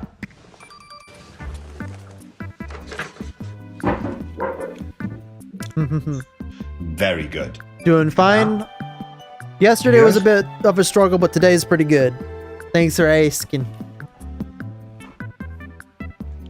Man, imagine Fallout New Vegas. You did that? Yeah, just this morning. Cough. You did not paint that this morning. Yes, I did. You did not paint that this morning. I did. I don't believe you. You drew the pineapple. My pineapple is shit. No, truly, the way of Bethesda is they're perfectly fine making you wait for an Elder Scrolls sequel for well over 15 years. So they'd be perfectly fine with making you wait for a Fallout sequel for 20. While in the meantime releasing more Creation Club garbage, maybe another mobile game, or maybe my God, another little... the Creation Club, who remembers that? Do they still do the Creation Club? Like, do they still sell fucking mods? Hang on. Does Bethesda still have the Creation Club? No, thank God. Okay, yeah, fuck them. Trying to fucking sell mods. Holy shit. Oh my God. That had me, I was dying. I was fucking dying when they said, yeah, we're gonna make a Creation Club. We're gonna make a place for people to sell mods. I was like, bro, good luck with that online component thing, and pretending like that counts. This was likely a decision by Asha Sharma and the new attitude that she's bringing to Xbox, where things are actually getting done. I may not like everything that she has been saying. Yeah, I'm still not sold on Asha. But this has undoubtedly been a good thing. But Dez, why would you be excited for Asha Sharma's layoffs? Well, fellas, because fuck them. Literally, full stop, because fuck them. Layoffs are necessary. I'm not crazy, I don't relish in the suffering of people, but I'm also accustomed. You're a better man than me. customer. So, you know, if I go to the local supermarket because I guess that's unfair. I don't relish in people suffering either. I'll be completely fair. But when the people in general who are suffering are outspoken in wanting me to suffer, okay, bets are off at that point. If you have been telling me that you hate me, you've been telling me that you don't like anything about me and just attacking me unprovoked, okay, I might enjoy your suffering a little bit. Buy my favorite brand of Cocoa Puffs. I'll say that I don't have any because but the I'll be workers lying. over there can't make or stock any goddamn cereal. I'm going to crash out. It's as simple as that. I have. But anyway, I have seen the new Helldivers update. It looks pretty good. I do have some opinions. There was a Lieutenant Buzz Lightyear just released a video last night at like, oh god, it had to have been like 2 o'clock in the morning. If you wanna see I would think a better, I think in general breakdown of it, if you're looking for that type of content, go check him out. He's actually a really good YouTuber. I really like listening to his updates on Helldivers. back to the topic. The title of that last video was Why Gamers Don't Care About Mass Layoffs or Studio Shutdowns. Then, shortly after, Bethesda gets served a round of layoffs and takes to the streets to protest against it. The media covered it, but it did look pretty good. Nobody cared. So today, we're gonna dive into that because I'm pretty sure you haven't even seen the pictures that I'm about to show you. Because again, you probably didn't care. And then we'll continue with a bit of history and wrap it all in a nice pretty package. You already watched Let's it? get in there. Nice. I think he's right in that video too, by the way, where there's a lot of things that were really nice that were quality of life, but some things where it's just like, we've been sitting on some of the more important things, guys. Let's address the big elephant in the room. Address me. Going through the photographs of this protest only makes things worse. I'm not even going to set it up, I'm just going to show it to you. Let's start with this one. All right. Oh my god, NFL theme. Got fucking flashbanged. They are my Crocs. It's the mainframe. Got this lady here in pink pants holding up a sign saying, choices matter. And it's like, what do you mean? Yeah, choices do matter. They chose to lay you off, thank god. Work at Bethesda. Choices clearly don't matter in their game.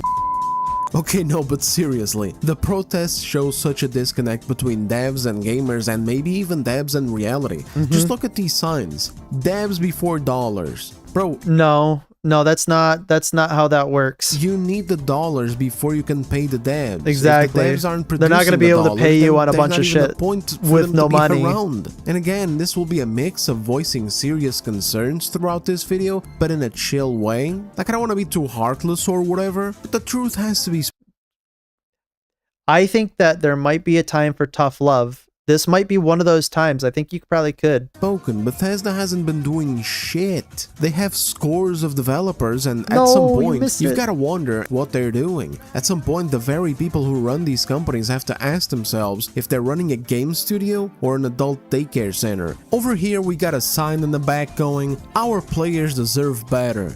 It was stupid when some modders did it. It's even more stupid when Bethesda modders did it. Exactly. What makes a dollar taste? What does a dollar taste like? We eat euros over here. A dollar tastes like who? How do I explain it? It's a bit bitter. Tastes kind of like if you were to like eat your cotton shirt. Somewhere around there. And you know what? I couldn't agree more. I think we deserve some better developers. Some better leads, too. Oh, See, the thing that I don't like about these types of Our players deserve better. Yes, they do. That's why you got fired. protests are how performative they are. Strange how that Most of these works. signs are all about cursing Microsoft, which is easy. It's the big, bad, and totally faceless trillion-dollar company. And I won't lie to you fellas, I have no love lost for Microsoft. If you are a regular subscriber to the channel, first of all, based, anyone watching should Based. definitely subscribe to support Hang on. Hold. Boom. independent, unsponsored channels like Alright, this. you got that give me. it to You caught straight me. No matter what No, it is. you're but falling. also, second of all, you know that I criticize Microsoft all the time. Sony and Nintendo too. This isn't one of those "we must defend the billion-dollar company" channels at all. Dash but I away hate how powder. one-sided these things are because Thank they you, place Nova. zero blame on the people making the games. Again, it's as if Microsoft just has to take all their money and keep funding these adult daycare centers, posing as game studios that are 15 years off from the last Elder Scrolls game, and if left to their own device, Yeah, what have they fucking made? Like, period. What have they made? They haven't made fucking anything. will have 20 years between Fallout 4 and Fallout 5. And I'm sorry, fellas, but something is wrong here, and it's not Microsoft. So yeah, we players do deserve better. And that's precisely why gamers don't care about... Yeah, I'm done. I am done eating the dicks from these fucking AAA developers. Like, if Starfield had been a banger, I'd be like, okay, maybe these long development times are working, but Starfield is not a fucking banger. In fact, everybody from a mile a fucking way, for you Euro bros that's like 3.5 kilometers away, could call that fucking Starfield was going to be a piece of shit. It was going to be a turd. And it was a turd. And it was a turd that nobody flushed down the bowl, that they just left just floating there for everybody to see on display and said, it's actually not a turd. No, that's a turd. Quit fucking lying to me. My God.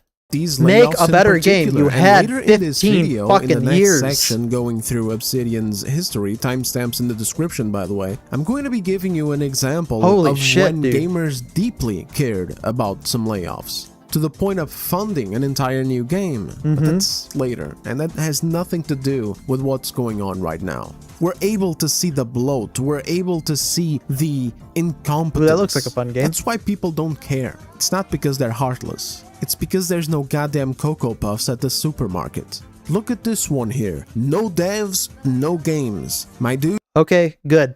Dudes, Bet. 15 Send years. it. Punch it. 15 from the last Elder Scrolls. 11 and counting from the last Fallout. Even while you have devs, you still make no games. In fact, when you had less devs, you made more games. Ah, but Dez, what about Starfield? Starfield was 8 years away from Fallout 4, and guys, I'll be real, fine, I'll play it again. I tried it via Game Pass back in 2023 when it came out. It was the first Bethesda game that I abandoned without finishing because I was that bored. But that's pretty damning criticism, I'm gonna be completely honest. Fine, I'll return to it and I'll give it a second chance with all the updates and stuff. Nah, you don't need to. You really don't need to. And then I'll even update you with maybe a video or two, unless considerably? I abandon it again from boredom.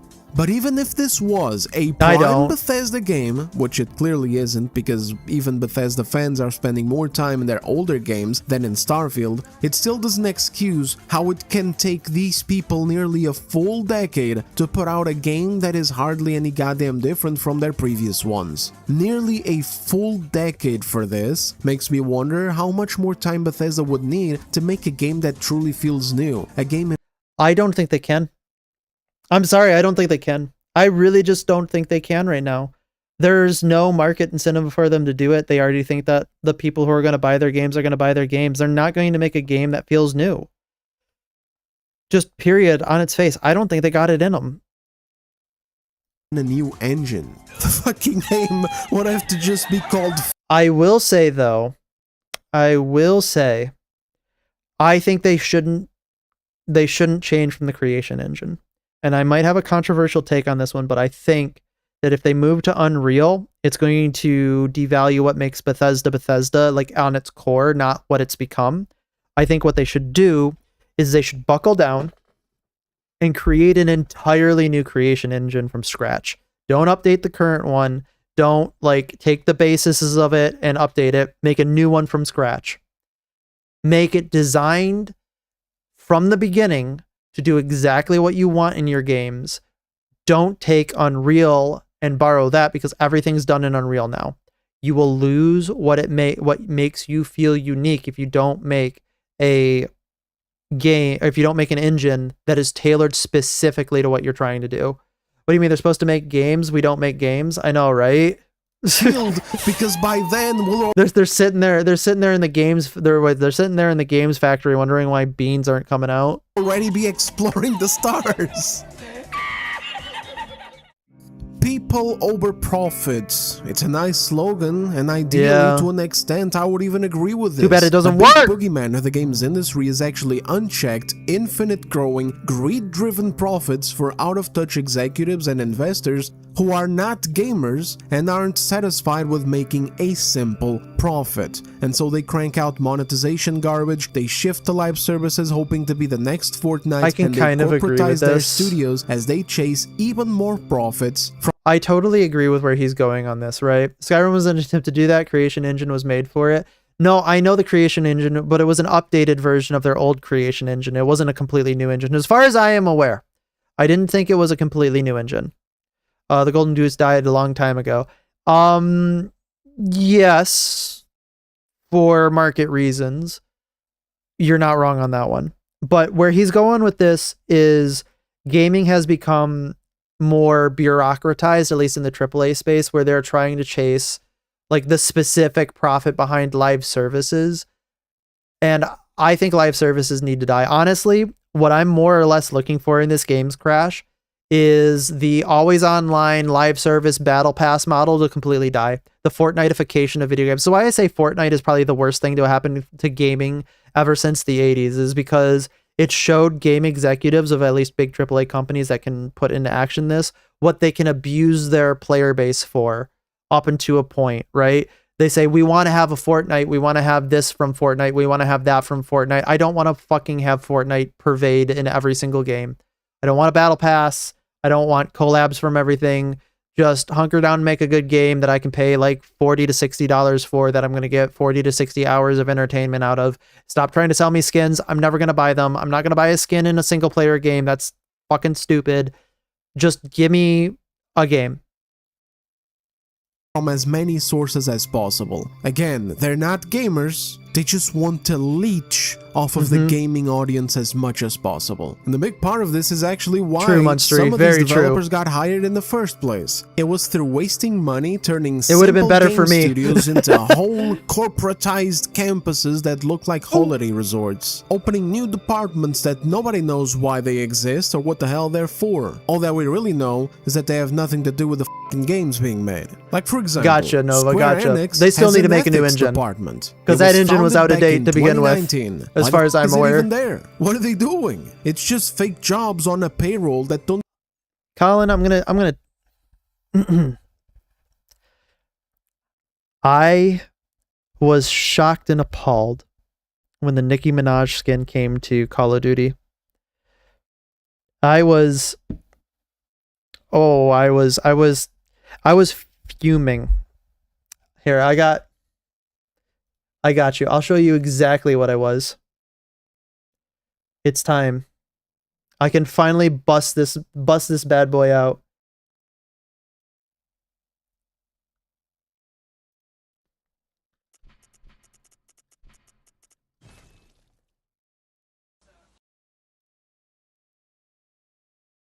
This was me. I am fucking fuming! Mega fucking fuming! That was me. That was... Ooh, that one made me mad. Maybe I was being irrational. I can admit that. I have my own irrational takes sometimes. I'll admit too, sometimes I'm not the most rational person on the face of the planet. But that one had me in a completely different way. I don't know what it was, but that was me. Don't contribute anything positive towards the games. Just trash. Trash that they make up that shouldn't be in a video game and should be removed or altered or added. And so that's why I only agree with this to an extent. And currently Bethesda isn't at that extent because again, they got no games. Many of these companies don't. And they got way too many people working there that are just extra weight. They're bringing the helicopter down, so they gotta go. Ah, but Dez, how can you say that Bethesda has no games? They just announced a new update for Fallout. Yeah, maybe if they have less devs, they'll make more games. Fallout 76. Shut your f***ing mouth! Shut the f*** up, you c***! They're on This CE3 one was for Elder really good. Scrolls Don't 6, test Fallout 5, these which as long as it's better than testers. Starfield's engine, Fellas, CE2 is already I'm an just gonna improvement. say this once. If you are I a tester hope- at Bethesda, you Nova, need to for your sake, I hope the engine is good because I know you love the Elder Scrolls. I will, however, give you the same caution that I've been giving about every game's release in the near future for everybody. I would approach it with an incredibly large dose of skepticism. I would go into it thinking that you're going to hate it, because when you do love it, it'll make it better and will lower your expectations just enough to maybe push you over the edge of loving it. I'm sorry it has to be that way, but it is. shut up. Good luck and okay? Godspeed. We got a dude bro in a full getup, in black robes, holding. Remember, Elder Scrolls 4, you do not want to summon a Prince of Revolution. What the fuck are you gonna do? You got a fucking ruler shoved up the ass of a fucking poster. Shut the fuck up. Get the fuck out of here. You are the type of person we want to fire.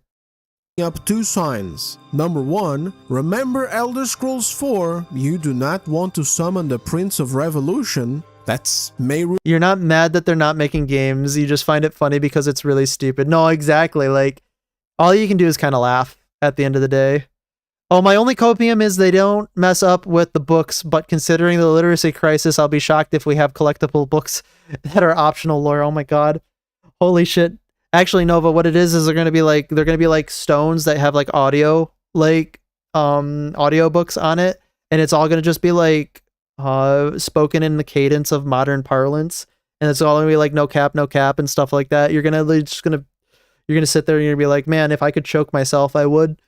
Dagon, by the way, the villain of the Elder Scrolls 4, Oblivion. Okay. And number 2, this is not what I mantled Akatosh for. Yeah, sure. Exactly. We're starting to figure out the reason. We're finding it out. I'm gonna give this guy some grace because he's actually into the Elder Scrolls. Like, you can tell that he loves it, and goddamn it, I love it too. I won't. He's literally wearing I won't. You got fired for a reason. some black robes with the Amulet of Kings, and his signs are thematic. You get points for that one, but you gotta stop. All right, Colin, I'm a little sardonic. I'm gonna be completely honest. Sometimes I make people laugh, but it's because I'm being very venomous. This man, you can't just do this, brother. The last Elder Scrolls game was in 2011. 2011, dude. Monstery gets even worse. Some people actively promote the fact that you can't read as a virtue. We've gone the completely opposite direction. Ponder that for a little bit. Not too hard because you'll go insane. Just a little bit. Imagine thinking you're being really cool referencing Mehrunes Dagon like he wasn't clowned on in the Oblivion Crisis by plucking a human. By a plucky human and a necklace. Imagine. I bet People this love a guy good didn't rage. even They have do. facial hair back then. I think people seek it out more than they actually admit. I think rage is a primal core human emotion that people need to have in order to be healthy. I don't know. I'm not one of them fancy smancy scientists. I'm just an anecdotal observer. I sure didn't. We need the Prince of Revolution back at this point. Like, we need something, you know? We need the Princess of Revolution. If that's what Asha Sharma can mantle, then there you go. Well, then Because once we you got ponder it all you nothing. want. Bethesda put Skyrim out. It'll make and you then even more. It'll ZeniMax feed went you. and got the Elder Scrolls Online going, which I tried, and good God, did I try to love it. I hated. Hate is a strong word. I did not like the Elder Scrolls Online, but that was because of mechanical reason. I did not like the way that it played. It felt not fun to play. Maybe the Elder Scrolls Online, everything else about it's really fun. Maybe the story is really good. Don't know. I didn't like how it played. I'd like to point out he's implying he's Mehrunes in this situation too. Fair. I wanted so much to love it so that I could have more Elder Scrolls, but I couldn't. I hated it. It's not real Elder Scrolls, it's just more online slop. Bethesda did that and left the building. Elder Scrolls 6 is still far away, and by the way, fellas, after these layoffs, the developer said, oh well, now what are we gonna do? With these layoffs, it's just going to delay the game. Oh my god, imagine if the Elder Scrolls 6 becomes vaporware. Holy, that would be a terrible, terrible thing. Even further. I'm serious, it's on screen. They cite how it For impacts Elder their Scrolls fans. morale and It'd be good everything. for the So gaming industry. Basically, Elder Scrolls 6 is still far away, and at this point, now, apparently, it's even further away. 20 Yeah. years ago, a team of like 50 dudes could make a full-ass RPG with a budget of microwaved ramen noodles. Now you got 500 people, and nothing happens. Yep. Something needs to change, otherwise nobody's going to be mantling a damn thing anytime soon because there's no games. All there is shitty Creation Club content. Overpriced. I feel too. that. I feel Better that. games need devs and testers, not more layoffs for investors. Wow, that's a great slogan. Let's see how that treats you in the near future. Honestly, this is not the industry for you. We obviously have seen that your work quality is not up to what is necessary for the company. How about you go to a different industry? That'd be great.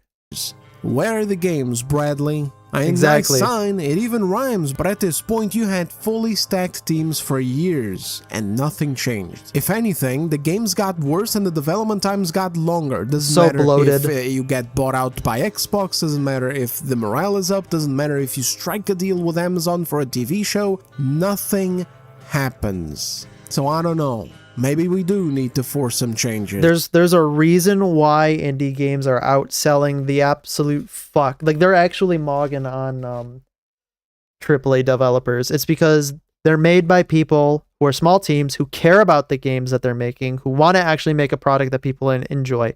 Imagine how that fucking works. Like some layoffs and handing the Fallout IP to another team that can actually deliver us a Fallout game before we die of old age while waiting for Bethesda. Because for years, Phil Spencer's attitude was to be hands-off and let the studios Would I rather have unlimited bacon but no games, or unlimited games but no games? That one got me stun locked. I'm still staring at it. It's still looking at me. That comment's still looking at me.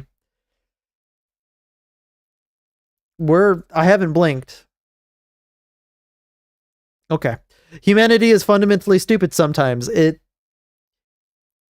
People in general are, yes. Individuals aren't. But groups of people are. At this point, I take the bacon, go back to the books if keeps yes. But have you considered that you'd have unlimited games? I'd have unlimited games, but no games.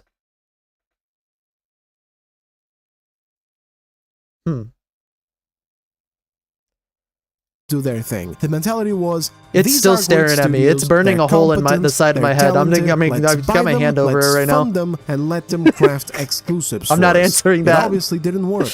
Instead, this is what happened. Phil would pick up his phone and it'll be like, "Hey Bill, how's it going over at Compulsion? What you got going for us, huh? What's that? You're making what? A mid-platforming game and you're going to need $100 million and like..." Yeah, you remember when this one sold gangbusters? 7 years to make I remember it? that. And you're also hiring unhinged activists to work on the game, which I'll have to pay for too. I'm sure that people loved this choice and made the game much better. Oh, and they made posts antagonizing their own fan base? Oh yeah, no, 100%. Well, sounds good to me, Bill. I'll see you at the company barbecue later in the weekend. Yep. And that was it. That's been Xbox's management all these years, and that's why shit needs to change. Even more than what Asha is doing. I've said it before and I'll say it again. If she really wants to make Xbox again, she's going to need to burn this soy boy politically correct nonsense culture that latched itself onto their brand, that invited destructive garbage that is antithetical to game development, such as this list that their own employees posted, which is more concerned with making sure that they don't put anything too edgy or too violent or too offensive. What is this? Are you telling new stories or sharing new perspectives with the product experience? Why does that matter? Do all of your characters' players' depictions look the same? Why does that matter? What steps have you taken to ensure characters are represented respectfully and authentically? Fuck off. How have you validated assumptions you have made about your audience to check for blind spots or unintended stereotypes? Fuck off. Would you feel proud to show a member of a community how their culture character is depicted within your experience? Fuck off. How are the wide range of customers depicted within your product content portfolio and communications? Sorry, hang on. How are the wide range of customers depicted with your products, content portfolio, and who cares? Who the fuck cares? What process have you used to validate how different groups of people or cultures are represented? I don't fucking care. Are you reinforcing any negative gender stereotypes? Are you unnecessarily introducing gender and gender barriers into your code? What does that mean? What is a gendered barrier in your code? Is that a thing? Like, can you even possibly do that? It's a fucking code. Like, that's like, how do you have a gender barrier in reading? As long as you can read, there should be no gender barrier. Like, I'm actually kind of stunned on what does that even mean? Is that nonsense? Is that actually just a nonsense phrase? Exactly. Are they implying that women can't read man code and vice versa? Well, no, it can't be vice versa because it doesn't matter if a man can't do it. Are you creating playable female characters that are equal in skill and ability to their male peers? Brother. Are your female characters equipped with clothing and armor that fits their Dude. This is why people love JRPGs. Because on the first count, that doesn't fucking matter. Nobody gives a shit. On the second count, ain't nobody buying it because of the functional clothing. I'll tell you that. Do they have exaggerated body proportions? Who the fuck cares? Honestly, people care in the opposite direction. They want that. They demand it. That's in demand, as shown by everything in the industry. Holy shit. You think code is being used in place of game here? Weird wording. I mean, but wouldn't they have just, because they have design, which would also be game design, I would think, right? Yeah, you did. You did just hear gendered code. Sorry, gendered barriers in code. Well, I guess it would be gendered code and gender barriers into your code. Like, I'm short-circuiting. I'm gonna have a seizure. Like that's gonna... This is one of those haunting phrases that I think is gonna stick with me for the entire night. Probably, possibly the week. Oh my god. I'm at a loss of words for this one. Holy shit, hang on. We need a... Boom.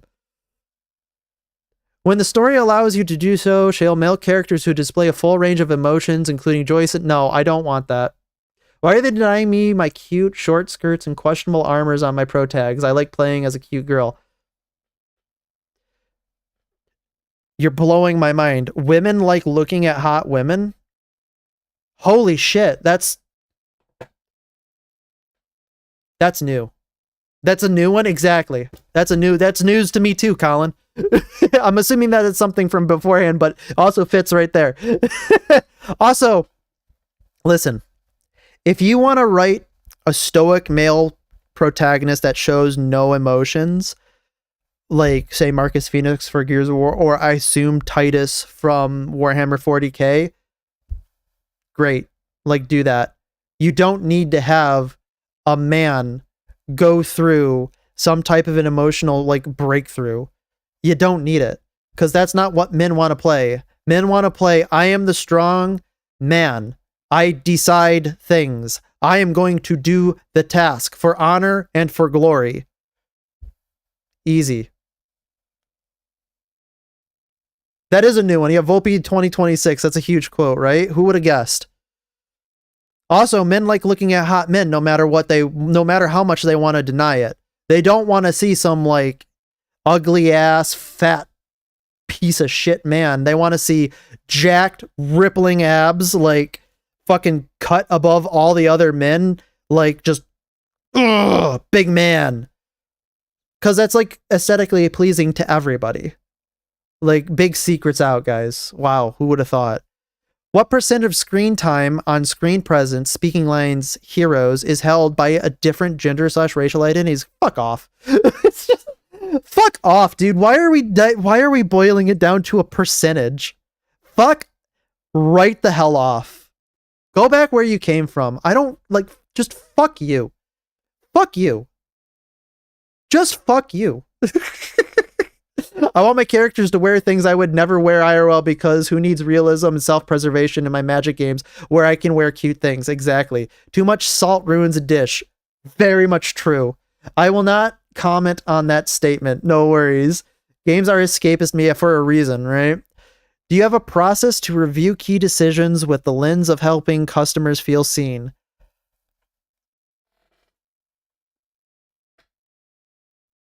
Oh. You know, I didn't think that words could cause physical pain. Before this stream, I was very much a fan of words cannot hurt you. In a physical manner, of course. However, we now live in a post this stream world. I actually have like a growing pain right where my kidney is. Like it's just like, it's like some type of muscle ache or something. I think this is causing me actual physical damage. This hurt to read. This fucking hurt to read. There are many things that we disagree on, but we can always agree that DEI can be absolutely idiotic at times. I honestly think that idiotic doesn't even go far enough. I think it goes like with anti-reality, like on the extreme ends of it. We can argue all we want about where the line is, and I think we both can agree, everybody in this chat can agree, that any complete radical end of any ideology whatsoever is bad. Because we don't live in a world that is black and white. We live in a world where there are so many different things that we can all agree on that are good in very different directions that also have cross-pollinating or cross-sections with other ideologies, because that's how life works. But once you get to a point where you're talking about gender barriers in fucking code, okay, hang on, you've lost 99.9% of people. We can easily remove these memories, grab a hammer, Brother, I am not someone to suggest over drinking. However, I might have to go out and get a fifth and just straight up, just full on from the mouth of the bottle. Just tomorrow I might be hungover. In their video games, because until this is done, until all this was is a fucking out, trip. it What the matter fuck if is it's this even? Asher Sharma, Phil Spencer, or fucking Albus Dumbledore commanding Xbox. This needs to be rooted out at the fucking core. Now let's dive into Bethesda and Obsidian's history, just the way that we dived into Compulsion's history in that last video. Like a weed.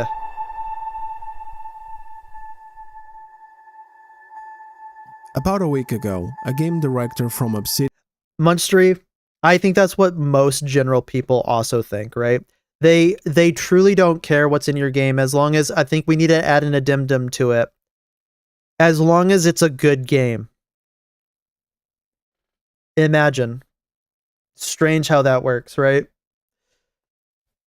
You've never heard, never ever have you heard me make baby noises. I make baby noises? I don't know, maybe. I don't know. Maybe. I mean, my chair squeaked a little bit. I don't care. Just come back. just don't become an alcoholic. I don't think I could become an alcoholic. I'm going to be completely honest. Responded to criticism from people I'd die. Complaining that I have a very low alcohol tolerance, so like I'd fucking die. Studio isn't what it used to be. He noted that it's unrealistic to expect any studio to stay exactly the same over 2 decades. I heard Obsidian still like kind of drinking of the poison as well. The studio's core identity remains intact. The DNA is the same as it always was. He also pushed back. By the way, Ray, one of these days, you're gonna catch me. You just did with the hammer. Maybe I probably. One of these days, something's gonna get me to laugh really well, and I'm gonna shriek. Like I have when I laugh really like a real like super deep laugh. I have a shriek laugh, and it does sound like a fox. So like my fox avatar or my fox girl avatar isn't exactly like all bluster. I will sound like one. And I'm waiting for that day because it's going to be really funny. So stay tuned for that. That all creators of the studio's classic RPGs have left, reinforcing that there are still veterans at the studio who keep shaping current games. Now, of course, if you played any of Obsidian's older games, and then you played one of their newer games, specifically their RPGs, you can kind of tell that Obsidian hasn't really been the same for at least 10 years. At least.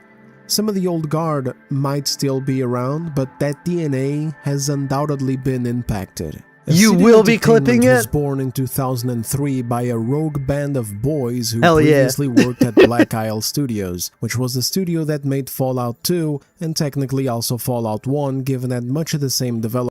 I will say that if you really want me to do it, start suggesting surrealist pieces of humor. I love surreal humor. If you ever want to see me do that, like you want to see me just full on laugh or something, that's surreal. Surreal humor is what that is. That is my shit. That's my cocaine. Ended up there. Between 2003 and 2010, these boys were busy cranking out RPGs that you could really sink your teeth into, including some games that are often hailed as classics, such as KOTOR 2, Neverwinter Nights 2, and of course, Fallout New Vegas. I think Alpha Protocol also came out around this time, which I bought recently on a sale, so I'm really looking forward to checking it out. Shortly after that, between 2011 and 2012, there was a game called Stormlands or something like that, which was being made for Xbox. I don't really know the history of Obsidian. I know that like they have a pretty storied history, then, but Xbox pulled the plug on it and pretty much almost killed Obsidian. You know what? Wrong, the game I vaguely remember this. I vaguely remember hearing about this. I remember, like, in the most vaguest of terms, some type of RPG or something like that that got canceled. Like, I can't really, like, speak to it, but this is starting to ring a little bit of bells. You're getting closer to, you're getting close to getting a job, so that's awesome, Colin. That's amazing. I wish you all of the luck in the world. I hope you enjoy your job. Of that made Xbox people nervous. You got this. Hang on. New IP. Hang on. Hold on. I have another thing for this. And this is one of those things. I know we keep it. I'm probably gonna have to do so. Fuck it. We're gonna leave it into the fucking YouTube video because we deserve to leave it into the YouTube video.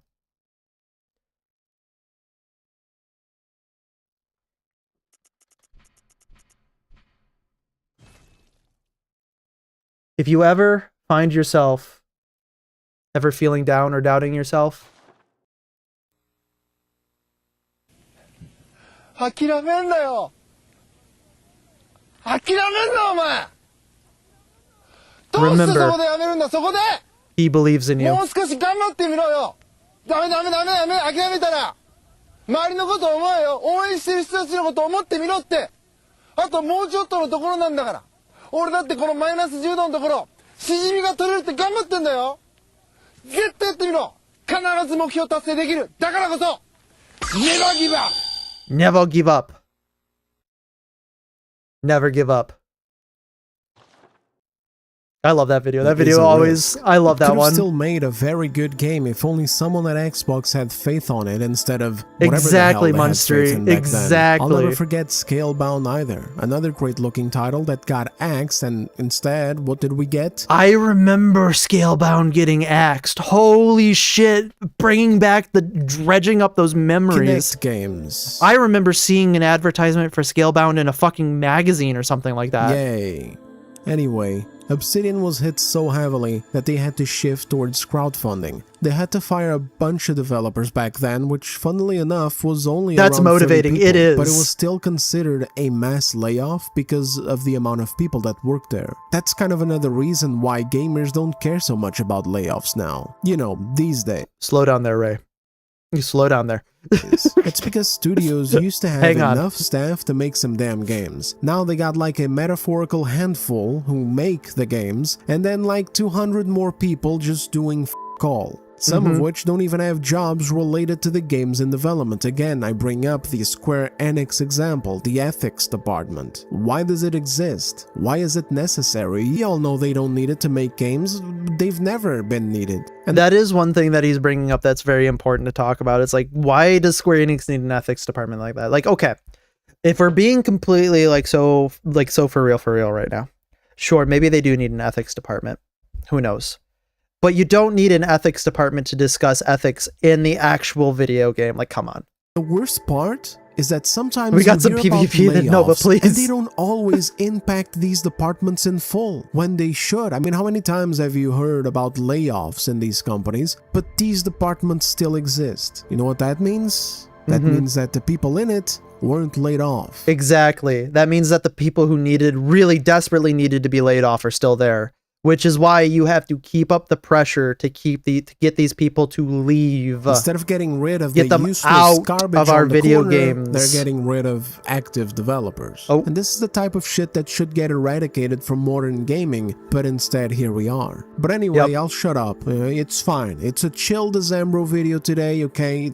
No, don't shut up. Please. Please don't shut up. More aggression. Come on. You can do it. Let the rage flow through you, brother. Chill. Everything's fine.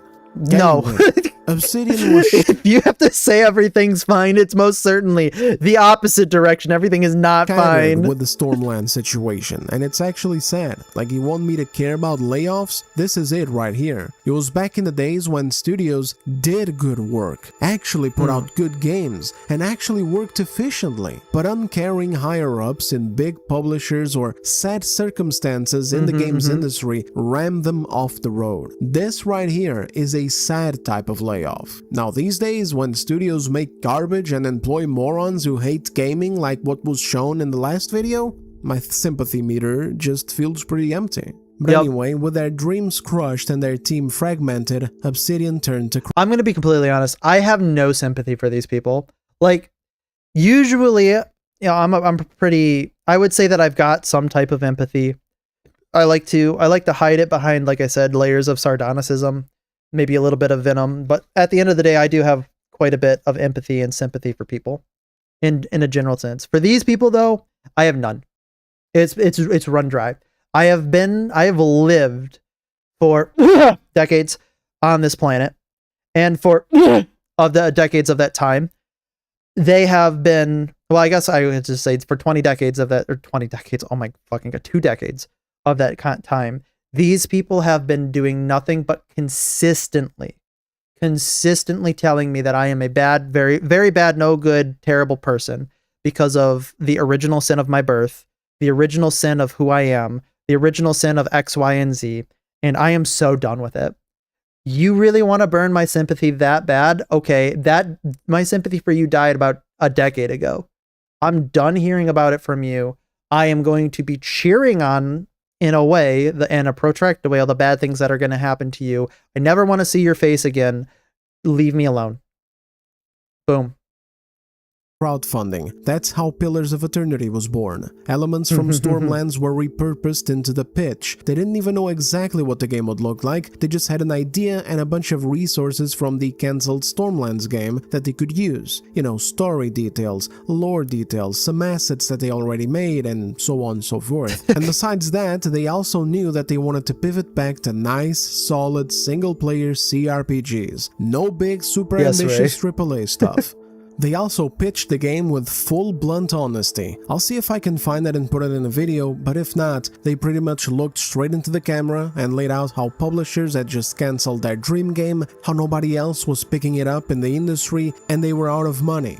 If they didn't get this project backed by crowdfunding, their studio was likely going to close down. And you know, fellas, if there's something that you can count on since like 15, 20 years already, it's gamers being pissed off at all these corpo-first big publishers. That's and all true. The shit that That's they very pull. true. So their project got quite a lot of attention, and Obsidian survived. Pillars of Eternity went on to do very well, serving as a massive financial lifesaver for the studio.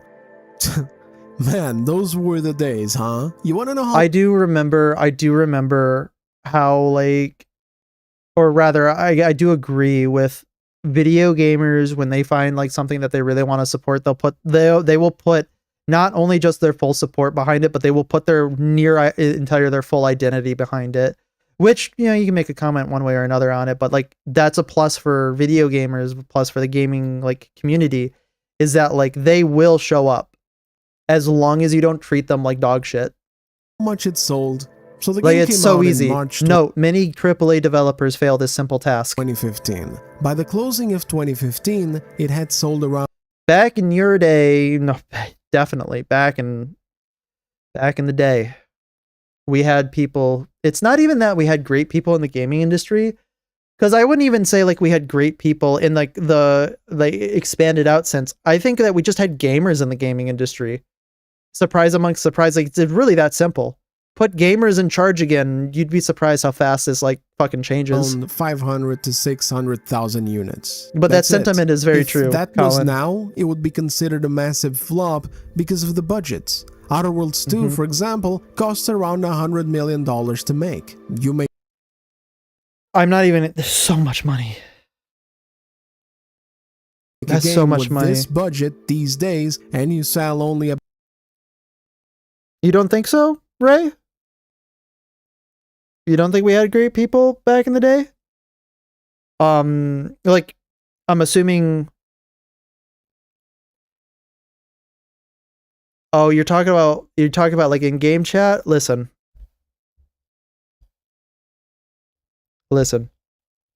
I am an honored veteran of the Xbox 360 era. I am very aware of what in-game chats look like. Honestly, I would prefer to go back to those days. I would prefer to go back to the days in which that was, because I felt like that was more freeform and more connected to the id of gaming. About 500,000 copies in the first year, and maybe controversial opinion, Xbox but is going to send Mr. McMahon to your house. It was better back then. News. Screw you!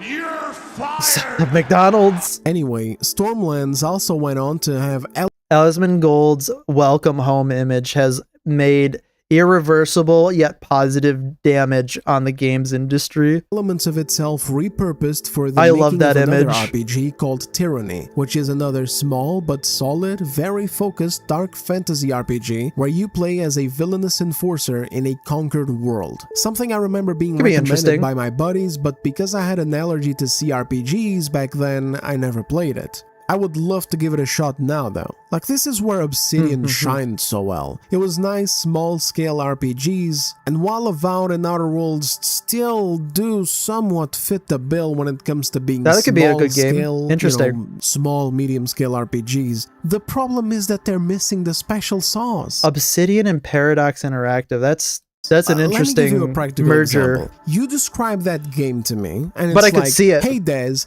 do you want to play a game where it's dark fantasy and like there's this Dark Lord guy, right? Think of Sauron or something, but instead of you fighting the Dark Lord with your crew and going on adventures, you're actually cooked already. The Dark Lord already won, and so now you play as one of his enforcers, and your job is to travel to the last standing rebellious corners of the world and force the Dark Lord's will. Like, you get into a place and there's these factions and conflict going on inside them, and you are both the judge, jury, and executioner. You're the long dick of the Dark Lord's law and influence. Basically, here's the funny thing is, when the port released first multiplayer game was just like all those years back. I could imagine. I could definitely 100% imagine.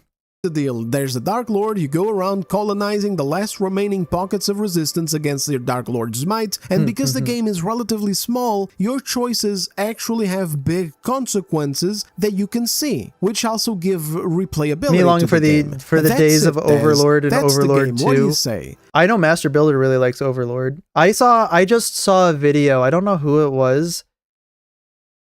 Oh god, who was it? Hang on, I could check here real quick. I just saw a video not too long ago about Overlord, and I watched it. I never played Overlord, but I've heard good things about it. Let's see. Who was it? History. It's probably going to take me too long to find. It's probably, it's probably buried in between all my music I listen to. Oh, it's most certainly buried. Hang on. It's from Varric. VARAC. I'll post it in the video part on the server here. Boom. But I watch this guy sometimes. I thought it was a pretty fun video. I like watching Varric sometimes. He's pretty cool. But it was a pretty funny video. Huge Overlord mention, by the way. And what I say is, let's go, my brother. Point me to the nearest You're gonna head out now? No worries. Have a great night, Monstery. But if instead you describe your game to me and it's like, hey, thanks for stopping so by. You're an envoy from a distant land and you're coming to colonize this new indigenous island. But actually, it's kind of presented in a really lame way. Everyone except for like a handful of characters speak in a really stupid cartoony way. There's modern writing, there's giant mushrooms, your body... I cannot forgive the modern writing bit. Oh my god, can we just have a serious game, please? Is tainted by a godlike's markings, which actually is kind of cool, but your godlike is a plant god or some shit, and so the markings on your body is basically big mushrooms growing out of your head. So yeah, there's also the choices, you know, they suck, the writing is either weak or soy-pilled, and the world feels dead. Besides that, there's also a bunch of really obnoxious colors and particle effects. I'm sure there is. What do you say, Dez? And well, you already know what I said because I reviewed Like, I'm going to be completely honest. This just looks like I'd probably play that for an hour and just be like, I don't want to play this anymore. Last year and left my review abandoned near the end. I promise I will finish it sometime, fellas, but I won't lie. It's not easy to jump into game. Don't like, if you don't want to finish it, don't force yourself to finish it. Like 100%. If you're just like, you're groaning to have to go back to it, don't do it. Please don't do it. For your own mental sanity. That I have zero interest in playing, and therein lies the issue with Obsidian and precisely why their DNA has definitely changed. They don't make games like Fallout New Vegas anymore. They don't make games like KOTOR 2 anymore either. Hell, they can't even make games like Tyranny anymore, and that one is only 10 years old. What happened to these fantastic ideas? What happened to the talent that created such interesting lore? You know, it was lore that was created for Stormlands, and then from the Stormlands game was repurposed into two different franchises Colin. In very good ways. There are some games where I'm like, this is just an absolutely like awful, goofy game that I love. But like, I think a good example is like, now it's kind of a little bit cringe, but Borderlands 2 and Borderlands 3. Borderlands 1 to a degree. Borderlands 1 was pretty okay. Like, for all its faults, it was okay. Borderlands 2, at the time it released, and still to this day, is still pretty okay. Borderlands 3 is just like, come on guys, what are we doing? Like, maybe, like, they flanderized, like, their entire concept. And it's so weird because it's just like, okay. But when Fallout New Vegas Old World Blues comes out, it's good fun. You think that they're actually going to make a new one? One of their new IPs, like The Outer Worlds. And I wouldn't know. Like, if you have news on that. The rest of Obsidian's history from here on out is that they made Pillars 2. I don't know a lot about that one, so sorry about that. Then they made Outer Worlds 1, a game that I enjoyed well enough, but that didn't need a sequel. It was like a nice one-off concept that was basically a comedy game. The whole universe was built for it. That's why when you take Outer Worlds 2, right? Outer Worlds 2 took Outer Worlds 1's lore, obviously, right? It's the same franchise. But instead of this mentality of a one-off, comically driven game, they tried to expand it into a serious universe. Like something that could actually exist, something that actually has history and lore, and it's all broken, it's all terrible. Because none of it makes sense. There are no stakes, the characters are all stupid.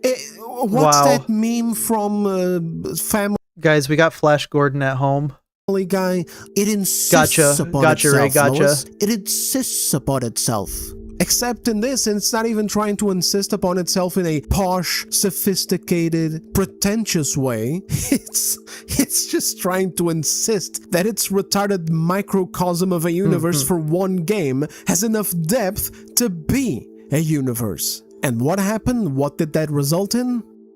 Dog shit.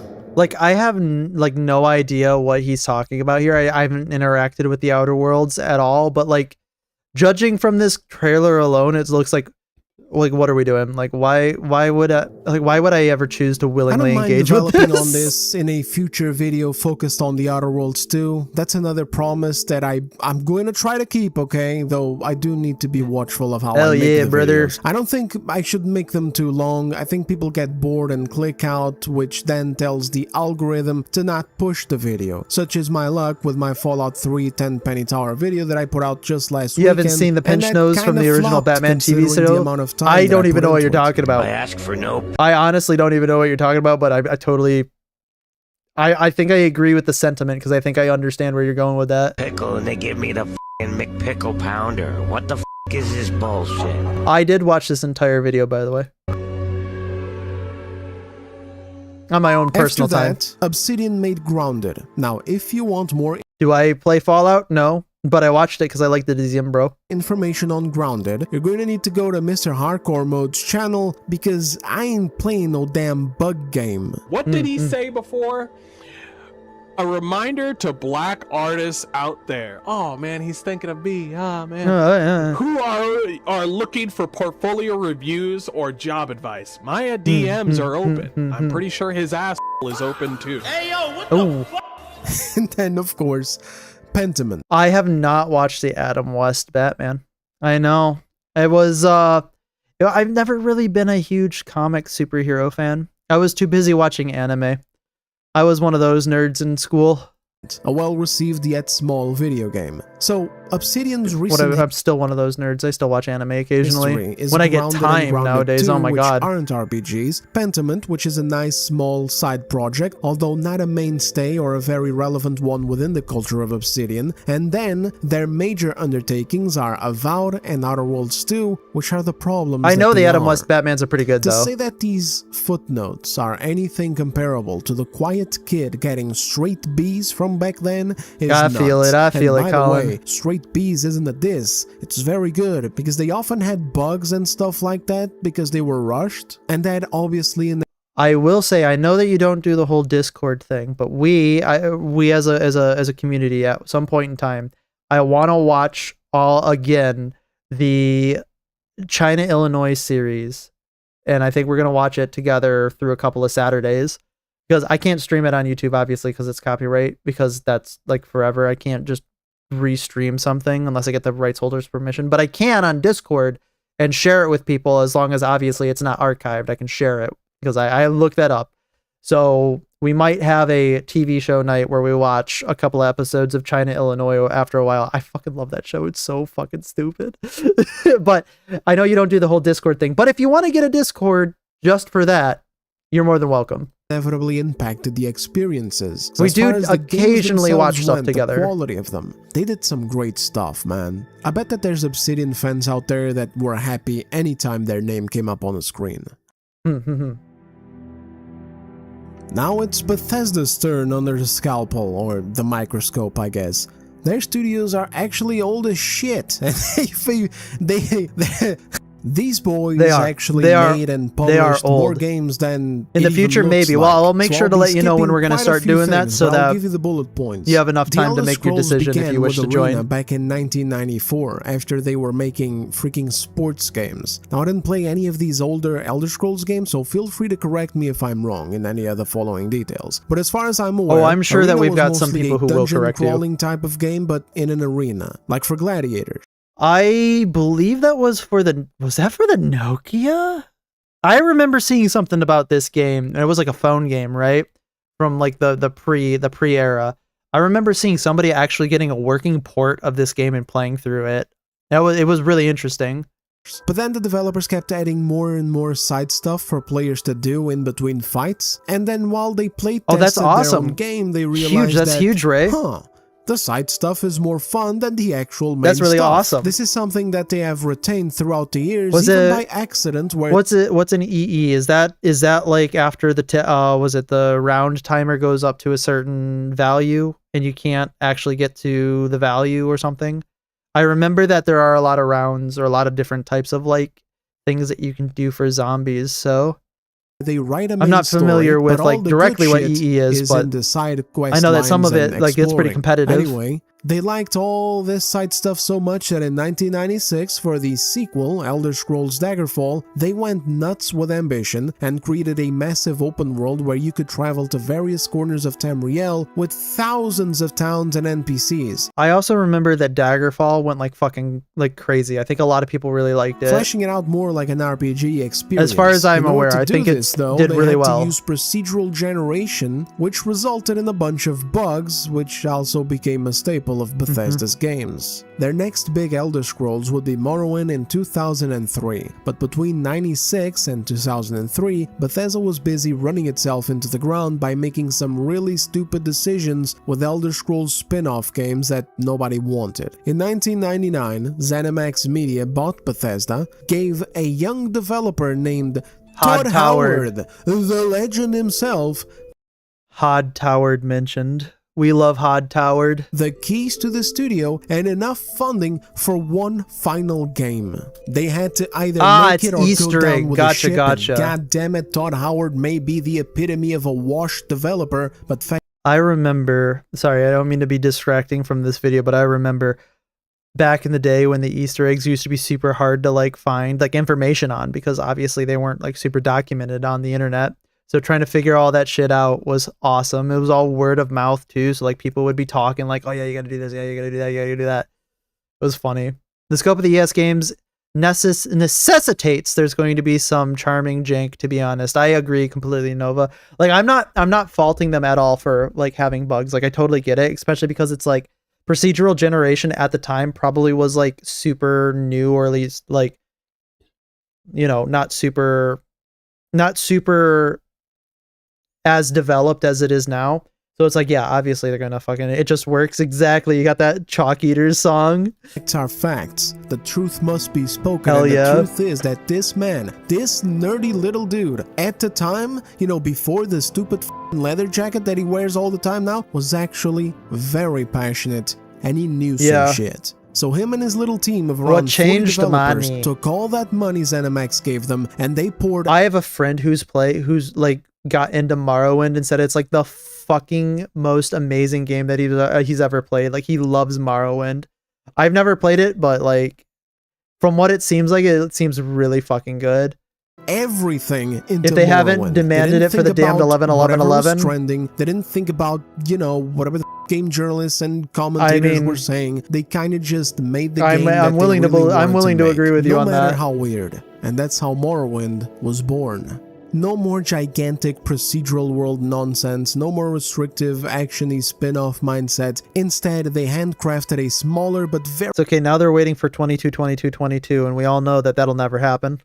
Like literally, physically can't happen. Very detailed, but once it does, they'll be there. Our alien world with giant mushrooms, ash storms, big-ass volcanoes, weird gods, and then on top of the weird gods, there were even weirder gods, and then behind the weirder gods, there were even weirder concepts like mantling of gods, such as a Nerevarine and shit. Bro, listen, there's a meme that I don't know if I can even say without YouTube flagging my video because it mentions drug use with the name of the drug. But there's this rumored legend that the guy who wrote a bunch of I remember Morrowind this. Lore, a legend by the name of Michael. Yeah, they fucking blocked him in, or he was found locked in himself in the apartment or something.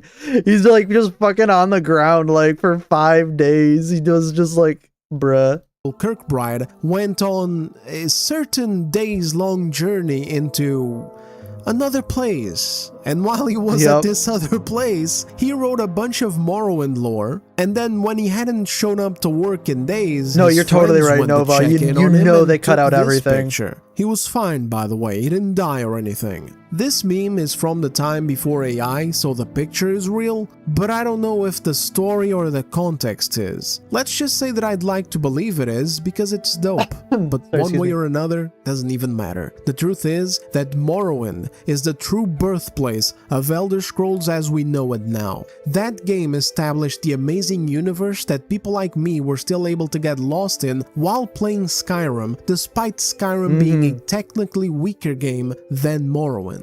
A similar thing happens with Avowed too. I don't really like Avowed, you guys know this, but as I stated in my review, there's one very strong aspect of that game, which is the lore. It's all the world building from Pillars of Eternity 1, and for me, that just goes to show how important world building is for RPGs. You may not have the smoothest combat or exploration mechanics, you may not even have the best visuals, but if you got some fantastic, rich, deep, mysterious lore, and then you wrap it up with at least decent writing and tasteful presentation, you got yourself a solid goddamn RPG, which, by the way, Avowed was not. Again, I don't like it very much. But the point I'm making is that the lore was so good that it still stood out to me in a relatively bad game.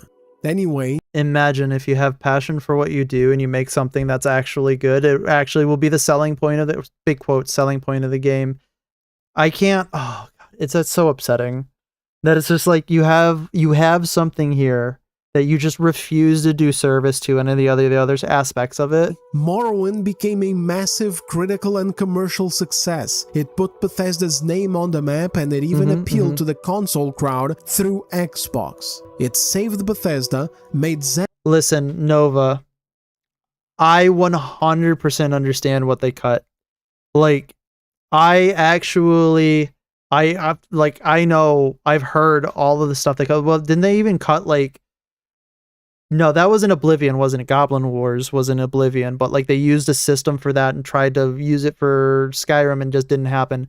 It's so unfortunate because they could have made the Civil War so much more engaging and dynamic. And instead, ZeniMax very happy and began The Legend of Todd the Howard. It also linked Bethesda up with Xbox. You know, for example, Oblivion, was used for a graphical that showcase would be interesting of the too. Xbox 360, etc. They began being buddies after that game. In 2006 came Oblivion, now armed with the great foundation of Morrowind. Now they just had to take it and improve it. Sadly, there were changes that happened during this era. In 2008 they made Fallout 3, which was another smash hit after they picked up the Fallout IP. They didn't do Fallout the way that it was, they adapted it to their style of RPG. Veteran players from Morrowind were already noticing a shift with these games. No big deal because the games were still solid, people were still happy, but there was something there, and when Skyrim released, that something was unavoidable. There was a standardization going on at Bethesda where they were getting lazier with their RPG elements. Your resentment for the bean counters, I totally understand that. Skyrim still sold like hotcakes. Ray, I want you to know, we have a moratorium on them. We will, with prejudice, pursue the eradication of any mention of these damn clankers in my chat.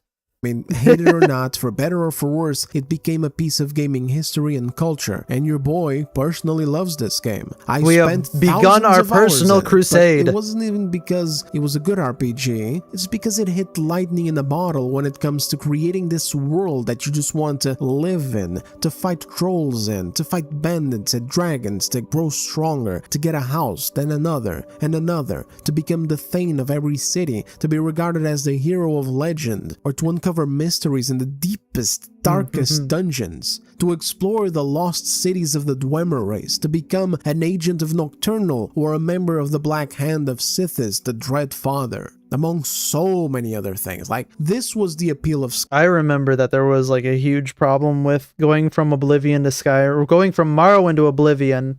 They were stripping down all the mechanics, and going from Oblivion to Skyrim, where they just again recasualized a bunch of the mechanics, and people were not happy with the way that role playing from Oblivion got watered down into Skyrim, especially with the way that like the factions worked, how the factions didn't really matter in Skyrim. I don't know if they really mattered that much in Oblivion either, but I know they mattered in Morrowind, where like you could like completely lock out yourself from certain things and certain content, which is probably a problem of modern games, right? Because it was refreshing when Dark Souls and a lot of other Soulsborne games basically just said, listen, we're going to have this content in the game, and if you don't go to it and you don't find it, oh well, you missed it.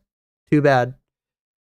And now in modern games and in games in general, they stray away from locking the player out of content because they don't want all of that work to not be seen by a player, and it really is kind of upsetting.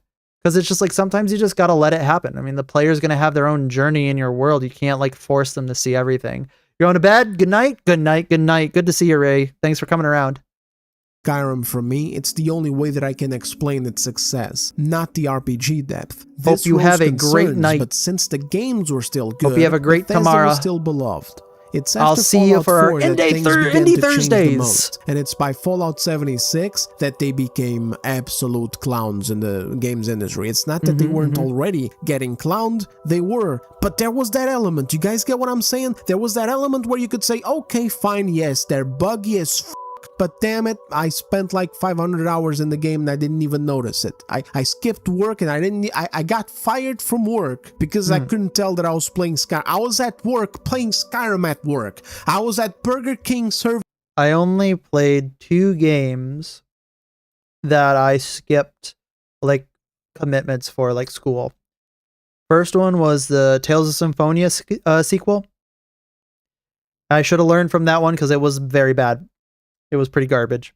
And the second one was BioShock 2, which was not nearly as bad as Tales of Symphonia 2, but it still was not worth skipping school for.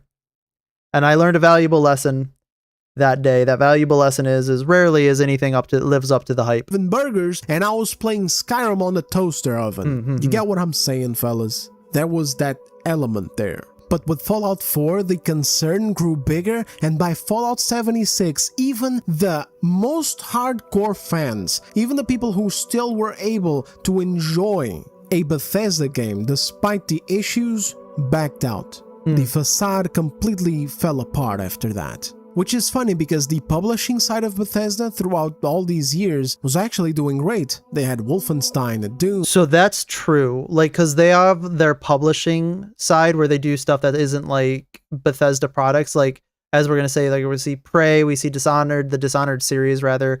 Doom, obviously Doom 64 in here, but all of the new Dooms as well. They did the new Doom, right? Is that Doom Eternal? That's not Doom Eternal, is it? I thought that was the sequel, right? Yeah, Doom Eternal is the sequel. Did they not publish? I think they published the first Doom. We might have missed one here. But they obviously Rage. Oh, I guess this goes up this way, right?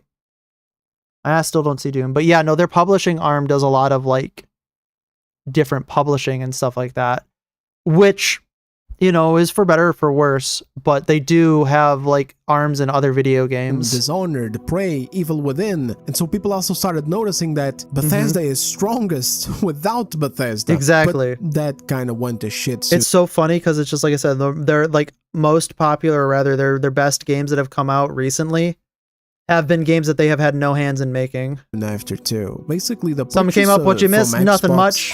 I don't know, man. Just talking about, you know, Bethesda, how it is.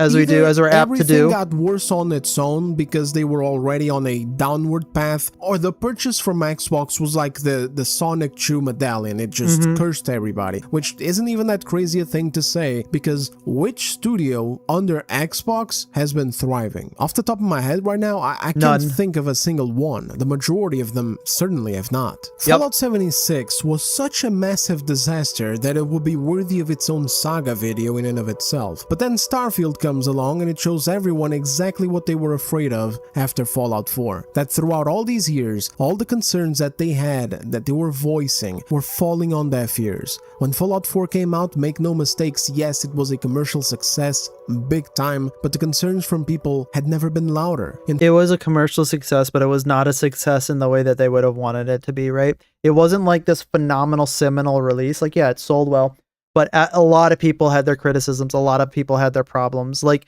the meme about another settlement needing your help, that was not an endearing meme. That was this guy's annoying, which, you know, obviously probably did hurt them a little bit, but that's not what you want to see. You want to see people enjoying your games. People did not enjoy it nearly as much as they would have wanted. In fact, they were so loud that it was unavoidable. Still now, to this day, it's unavoidable to bring up Fallout 4 without a bunch of people talking about how much it sucks. Yep. You could tell that the standardization that was already coming from Elder Scrolls was now present and at a huge level in Fallout 4. And the strengths that composed Skyrim and allowed people to discount the standardization while still having fun with it were waning. The writing was worse. The application of the lore was worse. There was no role-playing. Was worse. The exploration of the overworld, all of the mechanics everything were that made stripped Skyrim down. Good was worse too. Fallout 4 is one of the most polarizing worlds I've ever played in. There's so many areas that are just lame.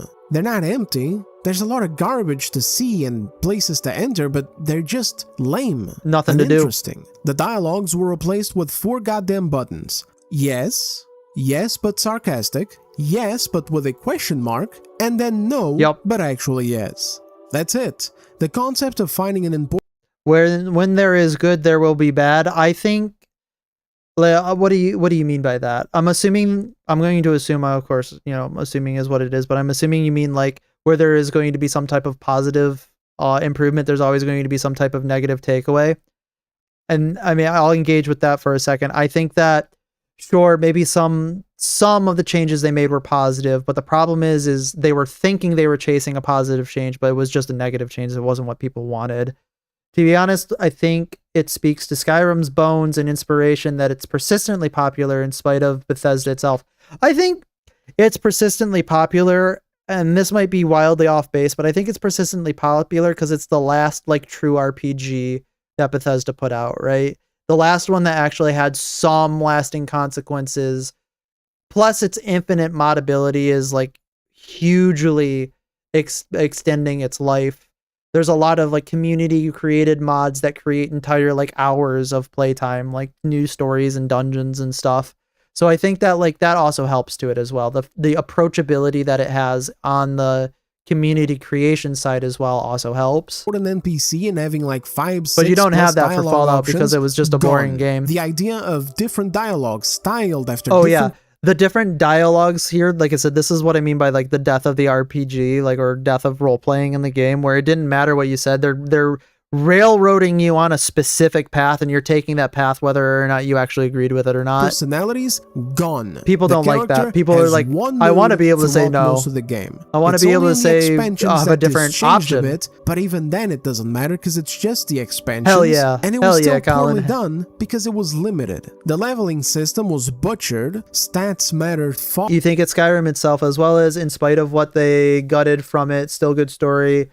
Yeah, no, I definitely think it, like I said, I think it's one of the last good things that they put out. 100%. Far less. Your special stats also mattered far less. Forget about special speech checks. That shit was rare as... Yeah, why would you even have speech? Like, that's the one thing that I did think about in Skyrim, where speech was, at least in my opinion, more or less, do you have the speech number? If you have the speech number, then you're good. I don't know. Maybe I didn't interact with the system all that much, but it felt like there needed to be more there. And it wasn't even tailored to your character specs. It was just persuade boxes that you could pass if your charisma was high enough. I won't waste too much time here, but needless to say, Fallout 4 was a huge disappointment, and I say that as someone with like, I don't know, around 400 hours on it. I know it sounds stupid, I'm complaining, but I also spent so much time on the game. 1,400 hours, that's a lot. Mods pretty much changed the game for Bethesda games. They are capable... Brother, I am up there with you on some games, don't worry. ...capable of making disappointing things be at least serviceable for you to pour in your own fantasies into the world. Every modern Bethesda game has benefited from modding, except for one. Starfield. Who would have thought, Nova? Who would have thought? All these issues I mentioned about Fallout 4, they weren't exactly all present in Starfield. Some were, others were not. For example, the dialogue wasn't the dialogue wheel anymore. It was an actual dialogue box with several options. But the problem is that everything the dialogues else didn't matter. was worse. And then there were other new issues on top of that, like the lore, for example. I mean, I can't even can tell you anything interesting about the Starfield world. Terramorphs are kinda cool, but that's the easy shit, you know? Mystery monsters that hunt humans. Ooh. I think we got some Bethesda bugs going on here. How do they show up in these faraway colonies, huh? What made them? That stuff is easy. That aside, I don't care. It's lame. It's so lame, and so much of it was bad, like the exploration, which is dog shit in Starfield, because the planets are procedurally generated. It's hilarious. Oh my god, I heard all about the exploration in Starfield. That was a shit-tastrophe. Like, who thought it was a good idea just to like put nothing out there? It's like, okay, wow, this is fun. That Bethesda went back to that awful idea after Daggerfall, and so all of this just creates this really weak experience that not even mods can save it, because modders don't want to waste time making mods for the game, since no matter what they add, it doesn't help make the game better. Add to this the fact that it took 8 years to make, plus add to the fact that Elder Scrolls 6 is still far away, Fallout 5 isn't even in the same universe, and essentially what you have on your hands is a studio that is dying because they're they're taking forever to make new games that are each worse than the well, they're taking forever to make bad games. Exactly. one that came before. This Exactly. is why layoffs and pressure from Xbox is important. It's because studios like Bethesda have grown complacent in their mediocrity, and studios like Obsidian have lost their sense of direction. The fact that the next game at Obsidian was meant to be an Avowed sequel, instead of just scrapping Avowed altogether and focusing on something else better, is really bad, guys. The fact that I don't know who looked at Avowed and said, yeah, this is sequel time.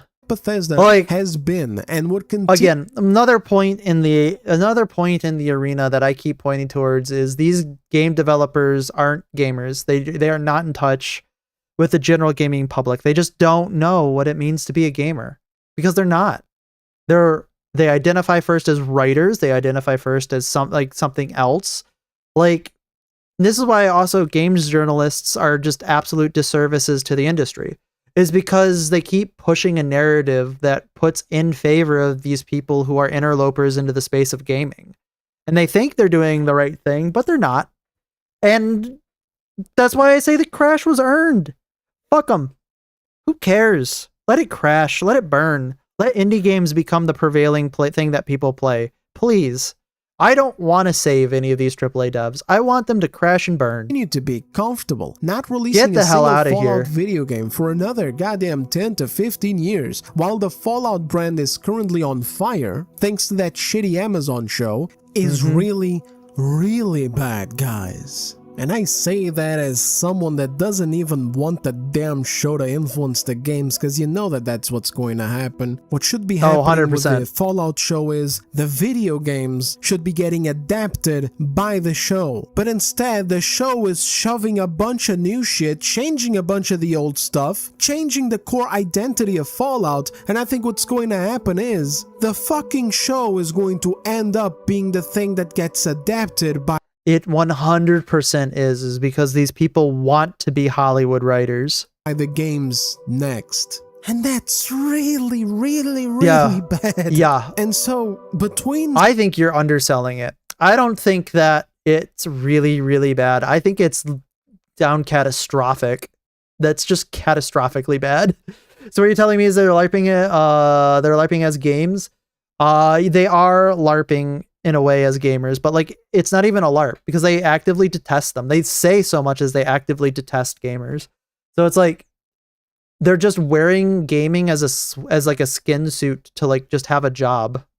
It's so scummy. Sitting here and watching it all burn down, and actually having someone like a CEO such as Asha Sharma stepping up and slapping some changes around, I guess I'd rather choose the slapping so that we can see if something better comes of it, because the direction is not good. But anyway, fellas, I've been rambling for a really long time now, so it's I'm gonna go ahead and call it here. Thank you very much for tuning into this big new update of how much the games industry is cooked. We'll be going over this whole thing. I mean, like, isn't it even an update? Like, we just knew it was cooked in general. With Fallout, we've been following the continuous degeneration of our hobby. But for now, I figured you did. Just thank you all very much for watching. Let me know your thoughts below. Are you excited for the future of Fallout and Obsidian, or are you skeptical? If you enjoyed... Oh, I've been skeptical for years at this point, brother. Enjoyed the video, leave a like so that I can eat. You got it. Subscribe if you're new. I'll see you on the next one. Take care. See ya on the next one, Mr. Days. Yeah, we'll see. Uh-oh, we're frozen. Oh, we're frozen. No. It's frozen. Hang on, we'll be back to our regularly scheduled programming here soon. Hopefully hopefully we can get it fixed here. But yeah, 100% the deterioration of not only the games industry, but games titans in the AAA industry is just... It's cathartic to watch. It was going to happen one way or another. Just waiting for it to happen is basically where we're at here. I think I might have to close this here. Oh my, it's like super froze. Oh, never mind. There we go. We got it. We're back. We're back. And to say that, like, again, to say that I relish... Hello there. To say that I relish in the fact that it is happening, again, kind of does like disservice is probably not really what I'm trying to say, but probably like, oh, what is it? To say that I relish in it is not true, but I do relish in the fact that it's going to be better in the future. That's probably what I'm looking for. All right. We are going to watch this Real Life Fake Wizard video here real quick. We're going to be talking about the Odyssey. We love Real Life Fake Wizard. I love Real Life Fake Wizard. First, let me go to the bathroom. I'll be right back. It'll take me, I don't know, however long it takes me. Be nice, be kind to each other. You know how it is. I'll be back. I'll be back.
I think this might be the last one, by the way. I'm feeling like this will probably be the last video. I think it's a pretty good spot. Kind of looking at the, where is it at? Legendary Drops video about Grand Theft Auto. I don't know. I'm not really feeling it. So this will probably be the last one. I think that, that's pretty good. What was it? Well, boys and girls, time for Fight Club. Don't tell them. Imagine you didn't sign up for it. Well, that's the great thing. You don't have to sign up for Fight Club. It comes for you. Also, don't talk about it. I remember when I saw that movie. I saw that movie in my last year of high school. I didn't see it when it came out. And I remember we watched it on a projection screen in somebody's basement, a friend of mine's basement, rather. It was pretty awesome. It was pretty cool. All right. Real Life Fake Wizard. We're going to be talking about the Odyssey. Please, regale me. Hello there. Hello I'm the there. Real Life Fake Wizard. You certainly Nolan's are. The Odyssey opened on July 17th, 2026 to about $125 million domestic in 3 days, a 95% critic score, that 95% critic score apparently is a little fucky-wucky. 7% audience score, and that one might be the fucky-wucky one. Score. It is the largest live-action opening of the year so far, until Spider-Man Brand New Day drops in a few days. Sure. By every measurement available. Which, by the way, I heard that Spider-Man Brand New Day actually did pretty okay. I think. I might be wrong. You don't have to quote me on that one. You can correct me if you want, but I think that one was okay. To me at present time, Nolan's Odyssey is a massive success. And I want to put that on the record before we get started, because it's important. Christopher Nolan's Odyssey is a lesson in hypocrisy. And now I need to define what I'm talking about, so give me a second here. I see you in the comments. This video is not about any one YouTuber's commentary. It's not about the actual beat-for-beat plot of the film. This isn't a review video, and I'm not interested in box office results as a means of calling it a success or failure per se. The conversation, although it is a pretty good indication, surrounding the Odyssey is hardly about the movie, the Odyssey itself. That's so true. Nobody's talking about the movie. It's not really about Nolan. It's not about numbers. If you dig in deeper to what's really at play here, you're seeing people battling over larger ideological ideas that were, perhaps, injected on top of or into this movie. The controversies began with the marketing material surrounding the film and the Access Media interviews, including the actors, the composer, and the director himself. All of there was a lot of discussion about some of the casting choices, some of the like, even like down to the translation that was being used for this specific film. And I think that like the way in which they presented it was very inflammatory, and people are still not over how inflammatory that was. The internet battling was manufactured, just as all the hype to see this film was manufactured too. Does Christopher Nolan have a very large and very... You've heard good things about the Spider-Man movie? Yeah. Yes. I would not discredit that. I said I totally agree. Just as Stranger Things... I mean, Critical Drinker had a video on the Spider-Man movie, and he said that, yeah, it's pretty good. Usually I kind of align myself, not because of who he is, but because my opinion runs in the same vein as the Critical Drinker for the most part.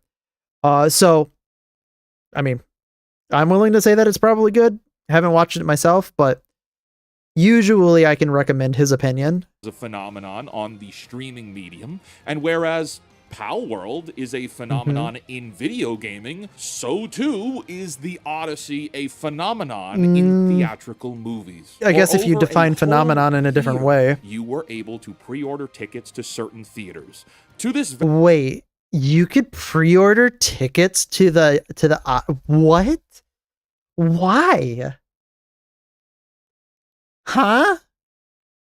Very moment, every theater within 50 miles of me has sold out IMAX showings for every showing, including work up to a year? Well, because Nolan and the Hollywood marketing... It's because Nolan's credibility is on the line here, or he's leveraging it. Being the next big epic. We don't talk about Stranger Things. Listen, we do not, in fact, talk about Stranger Things because whatever happened after season 2, like season 1 was good. Season 2, from what I recall, was pretty okay, and then everything else after that was like, what the fuck are we doing here? In a specific way, at a specific price point. When we look at the tickets being sold and the money being made, the majority of that is IMAX ticket sales.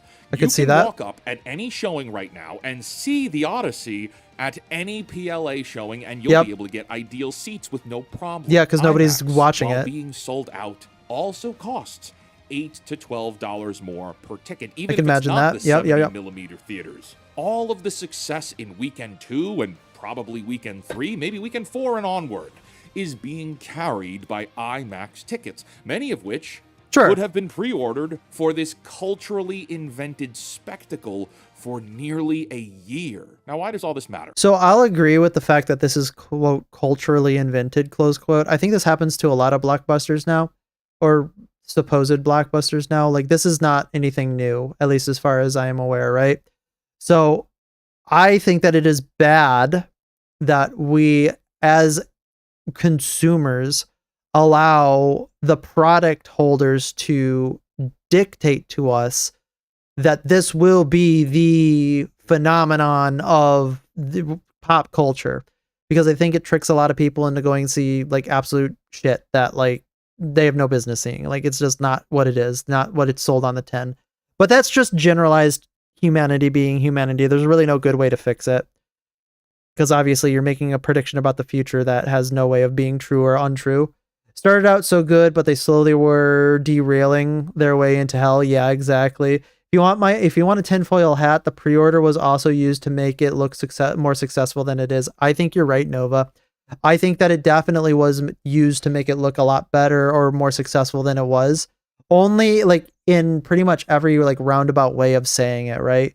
Because it's like, you can say we've already sold this many tickets at any point, and if you had an entire year's lead up to the film, like, that's just a big net at that point. Like, okay, people are seeing this movie. Lots of people like it. Some people don't.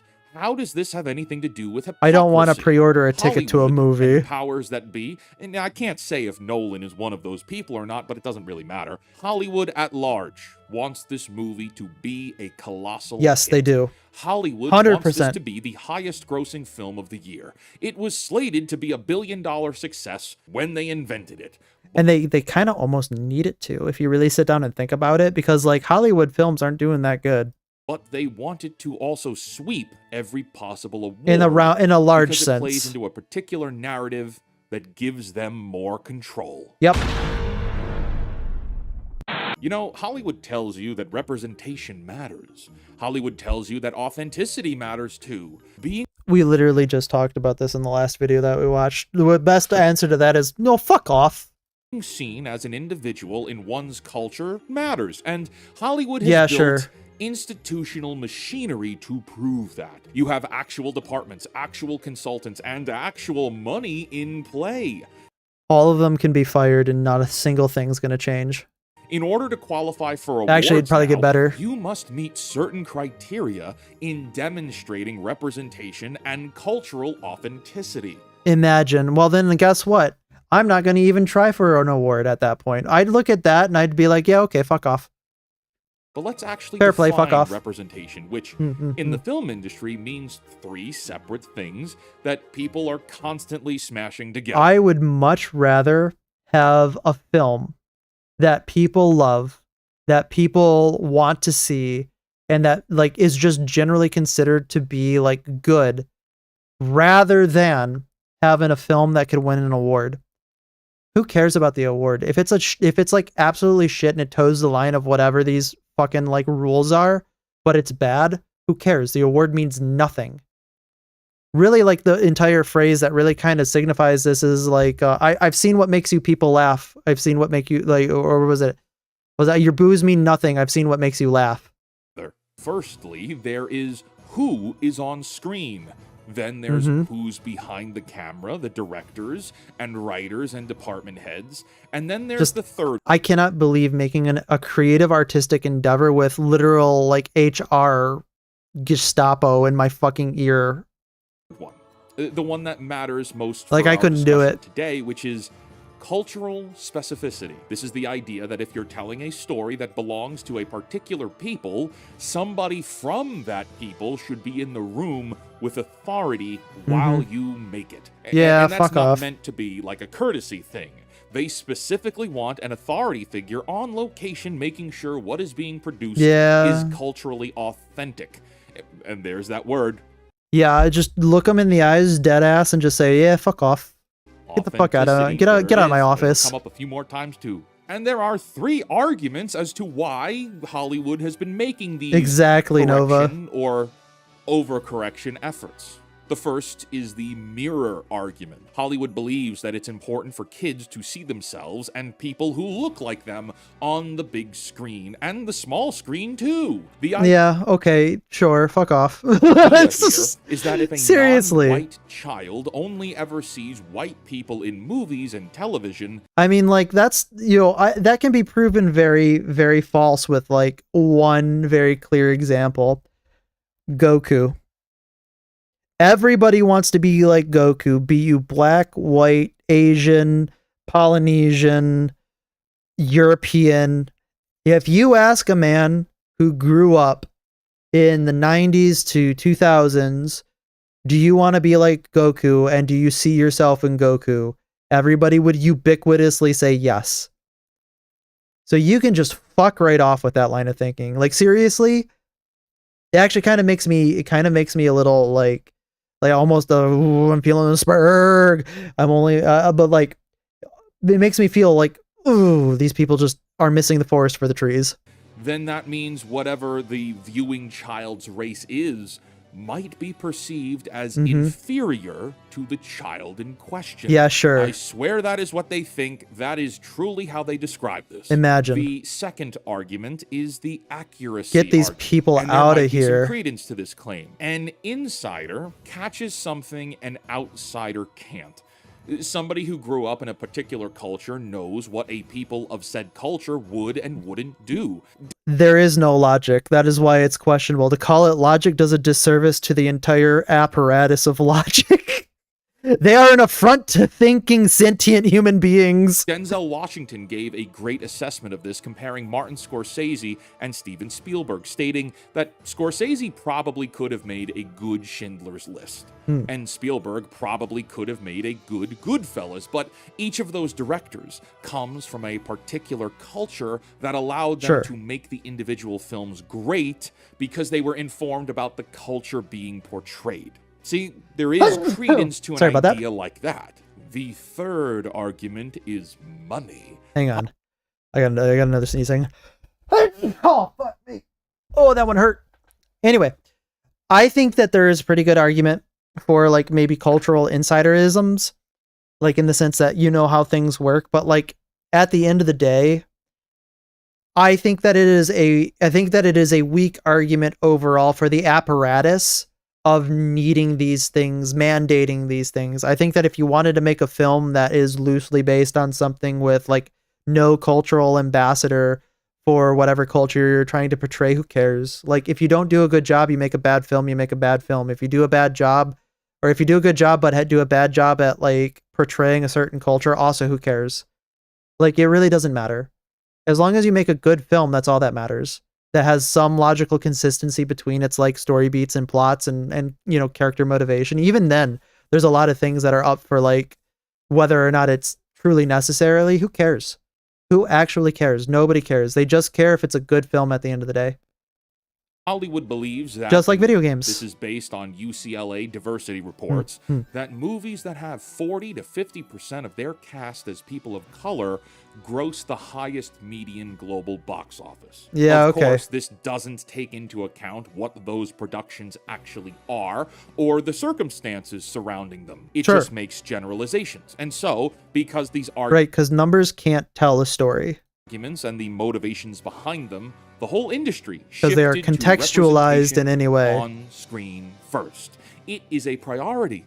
Backing this, the Oscars Academy put representation into the Best Picture eligibility rules starting back in 2024, which means that to win awards, you must now demonstrate representation in all 3 key positions we stated. You must show fealty to the mandates earlier to qualify to win an Oscar. Okay, so now that we've covered honestly, that seems a little bit more draconian than the Hays Code, which is really kind of funny if you sit down and really parse out how that feels. Representation. That's ridiculous. That up to Christopher Nolan's The Odyssey. The Access Media is peacocking that this movie is a triumphant cultural success and that it displays the virtues of all this representation ideology we just defined, but it doesn't. The Odyssey is a story by Greeks from Greece, set in Greece, with no Greeks, in Greek, featuring Greek mythology about Greek people. It is perhaps one of the oldest surviving pieces of Western storytelling that anybody actually reads.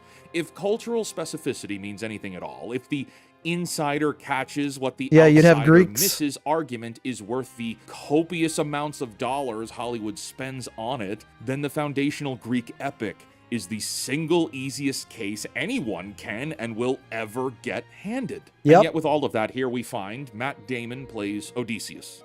He's American. Tom Holland plays Telemachus. He's English. Anne Hathaway plays Penelope, American again. Zendaya plays Athena, American. Elliot Page plays Sinan, Canadian. Lupita Nyong'o, Kenyan and Mexican. Robert Pattinson, English. Charlize Theron, South African. John Leguizamo, Colombian American. Hamish Patel, English. Mia Goth, Benny Safdie, Travis Scott. The list goes. You want to know? I don't hear many Greeks there. Goes on there. This might be a genuinely international casting, but it is not a cast featuring a Hollywood-defined representation. Exactly. So what happened? The same Hollywood. Where are they? Where are all the Greeks? Culturally specific stories must inhabit people of those cultures. Doesn't have any faces representative of the Greek culture. Now imagine they do that to Black Panther. I mean, I would love to see the difference in casting disparity there. Damon is Wouldn't that be weird, huh? Just as Lupita Nyong'o is not Greek.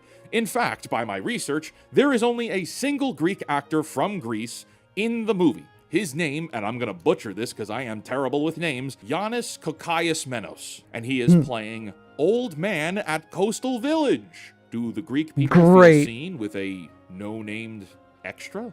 And so, on Nolan's Odyssey, we see no cultural consultant, no cultural trust, and nobody with any authority. Again, I'm going to go ahead and be logically consistent here. If it were a good film, it wouldn't matter. Who the fuck cares? Don't think it was that great of a film.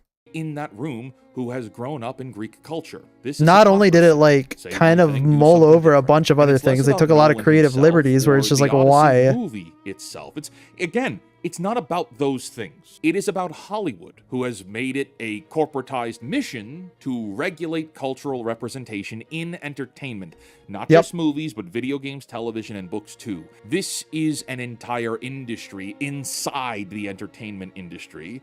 And here we find The Golden Goose, the movie that the entire entertainment industry at large has been promoting and elevating for over a year. He did pretty good with the pronunciation. It inhabits I don't know how to pronounce anything in Greek. Of the Hollywood machine. So what is the truth? I believe you. And perhaps more importantly, is Hollywood racist? Well, yeah, obviously they are. They are 100%. But the truth is, and it boils down to one phrase: shut up and capitulate to our insane mandates. That's it. That's all it is. Is the truth literally is do as we say. And as soon as it changes, adjust course accordingly. I can't live like that. I refuse. Honestly, I would buck the trend. I'd be like, nope, I'm going to do whatever the fuck I want. Fuck you. Hollywood built an entire ecosystem that can only see people through the lens of race. It sorts people by their skin color and the place they were raised on the map. Man, imagine if that were in a different direction.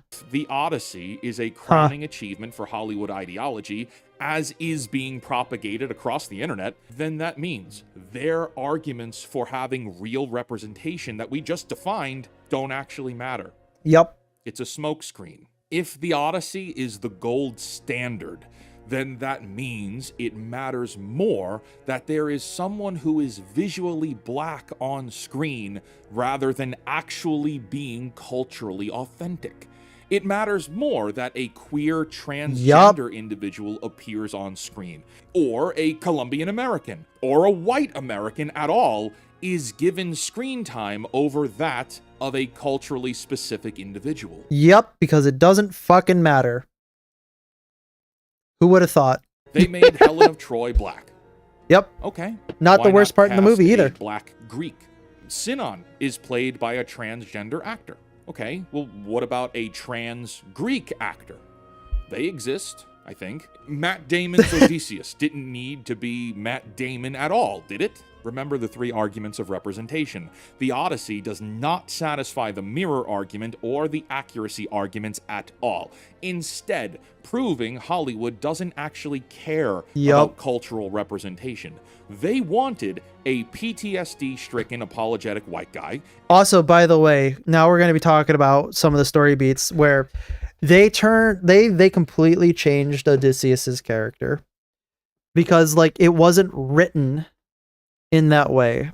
And I'm getting my sources from other YouTubers who were talking about it, where he was not the type of hero who was regretting of his actions. He was the type of hero that was, oh yeah, I did it. I'm happy about it. Because that's not what they wrote back then. It's just completely like it modernizes the character in such a way that's like, why the fuck did you do this? People didn't want to see this. They wanted to see the real Odysseus. A girl boss white woman, a black like person, Jesus, a trans person, a Latino person, and a few more white people, and this is why you should boycott literally everything that comes out of them. That's like fuck what it. They consider inclusive. Let them have their own stuff. The people checking the boxes of exactly are in this movie. Fuck the story, I'm going to make my own thing. Like, Lupita Nyong'o. Remember what we said literally earlier about people who are in the games industry who are not even gamers? Well, these people are the people, and they also hate the source material. Well, these people also hate the source material, and they want to use it as some type of protracted skin suit in order to jump up on a soapbox and preach to you. Was in the marketing as if she were going to have a lead role, and she's barely in this 3-hour feature. And all of that takes us to a point where we realize the entire representation machine is actually a racist, pandering lie. Now, the Odyssey is a myth. Myths don't have rules, do they? As many people may come to the defense of Nolan's Odyssey. That's wrong. I believe that there are actual literary rules for that they follow, because that's like how they wrote back then. Like, they're not rules as enforced, they're rules as in like how to qualify it as something. I might be misremembering that, but I think there is something like that. With the Greeks themselves rewrote their own gods every couple hundred years or so. So sure. Why does it matter that we get it right when they didn't. Well, we might be able to agree with that if, again, the marketing machine hadn't made specific points about described as fan fiction. It really kind of is. As a I think we read it on AOE, right? Decisions. There are 3 specific times no, that AOE historical authenticity is AO3 invoked as a means of motivation backing the film. No, and I don't think that just one's fan 3 fiction. that I decided to talk about. There is plenty of more evidence. You know what I this mean. Insert across the fanfiction.net joke The here. first one is with the score. Ludwig Göransson told Time in May of 2026 that Nolan wanted no orchestra because, quote, it's not like the orchestra existed back then, which is why Göransson used gongs, aulos, and lyres to score this movie as a means of matching the Bronze Age instruments of the time. A little note here, right? Göransson claims to be following the instructions of Christopher Nolan. Okay, I think it's important we remember that. The second note is with Nolan himself, speaking to Time as well, and in defense of the armor choices in the movie. Quote, there are Mycenaean daggers that are blackened bronze. The theory is that they probably could have blackened bronze in those days. You take bronze, you add more gold. I don't know if that is the worst thing that your story can be called, but it's definitely up there. You're not wrong. Glorified fan fiction. Gold and silver to it, and then you use sulfur. At that point, I'd just be like, I'd be so demoralized. Responds to complaints people had online about historical authenticity. Sure. The third, back to Nolan once again, claiming he cast Travis Scott as a means of honoring Homer the poet, that rap music is a form of oral poetry, and that the Odyssey... Wait. What? I casted him because I wanted to nod towards the idea that this story has been handed down as oral poetry, which is analogous to rap.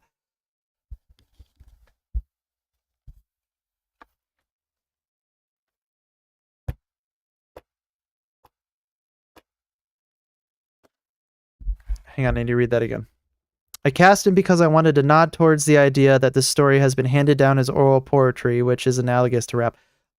I just gave myself brain damage, and that still didn't make any sense. Originally being a poem is analogous indie games. To what we find in rap. Tomorrow's going to be indie games. Overall, Nolan has spoken very highly about the level of research that went into the production of this film. Quote, I'll tell you which one won the vote departments after we're done with this video. Boats, the armor, the clothing, the set designs, all of it, everything, was informed by trying to be historically authentic to the time. Okay, well, that orchestra-free score runs those gongs through electronics and synthesizers. Yeah, you would think that they wouldn't do that. Either back then. Odysseus sails a Norse... If he really wanted to be a Chad, if he really wanted to make it so that like it was authentic, he would have put in every single movie theater its own live performance of the score of the film as it was being played, as the film is being played. Longship, that's the wrong civilization. Then I would have given him some points. Years.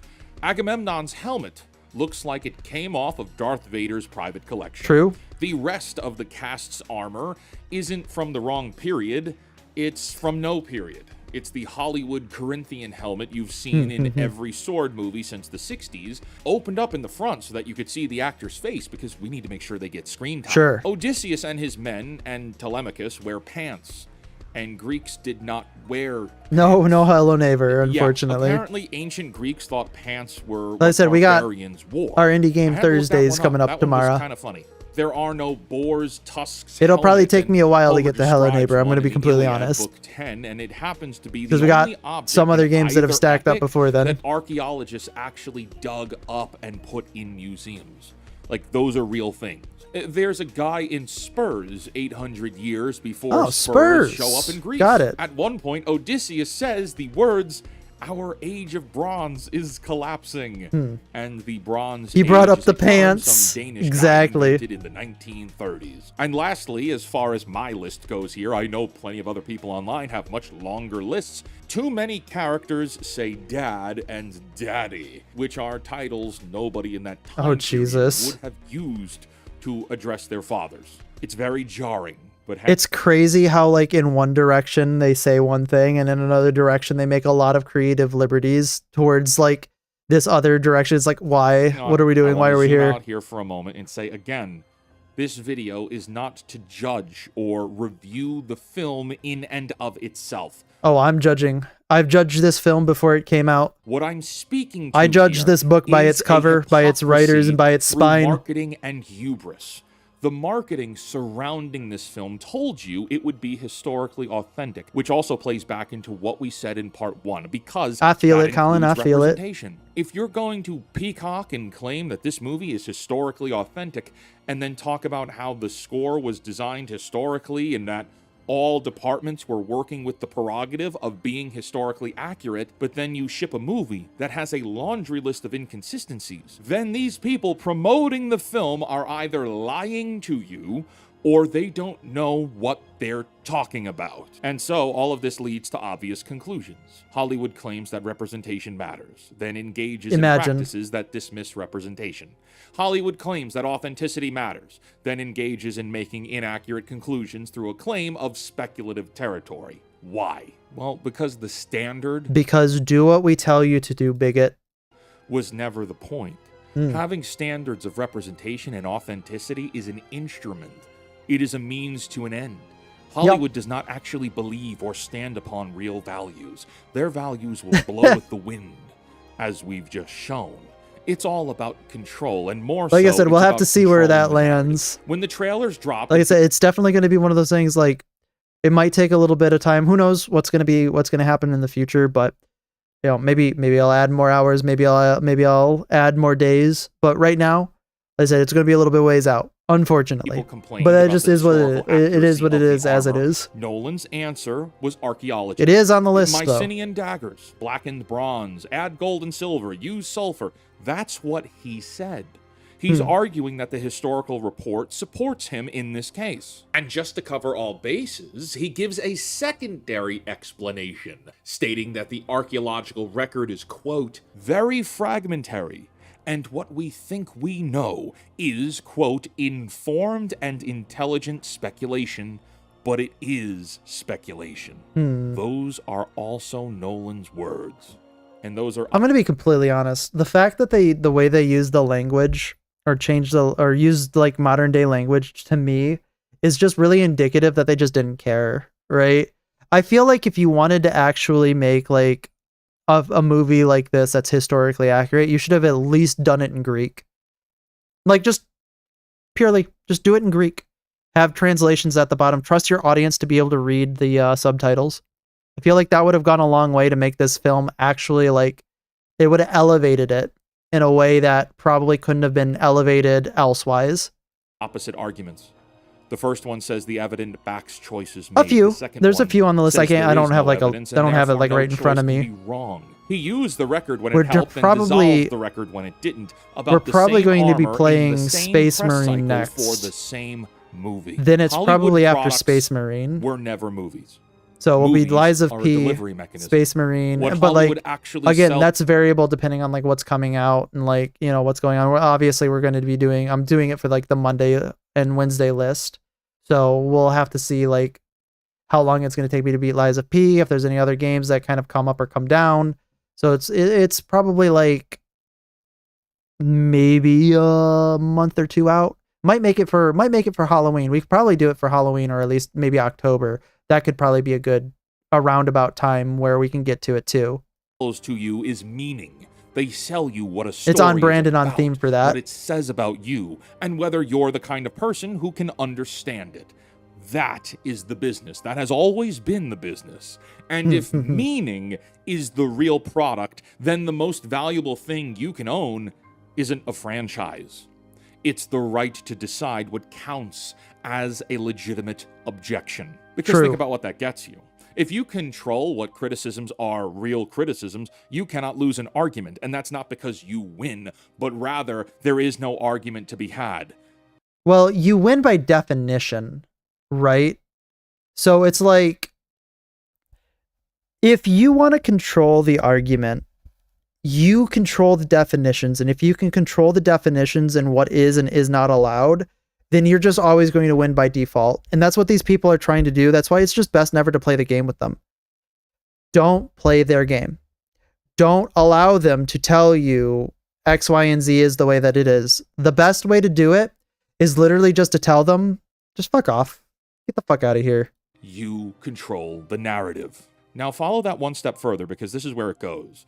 If you own what a story means, and you own which objections to it right, Colin, but it was supposed to be, or it was meant to be. You just own the story itself. And that does not include legal rights per se, but the identity of a allegedly. Story, the impact of a story, what the history of the story means. Well, all of that belongs to the steward who controls the reins of that story today. And that he's like spitting facts right now. We talk about quite frequently on this channel because it's that important. The thing where adaptation stops being adaptation and turns into replacement. Christopher Nolan's Odyssey is a fantastic example of this theory, where the new version doesn't sit next to the source, it stands on top of it.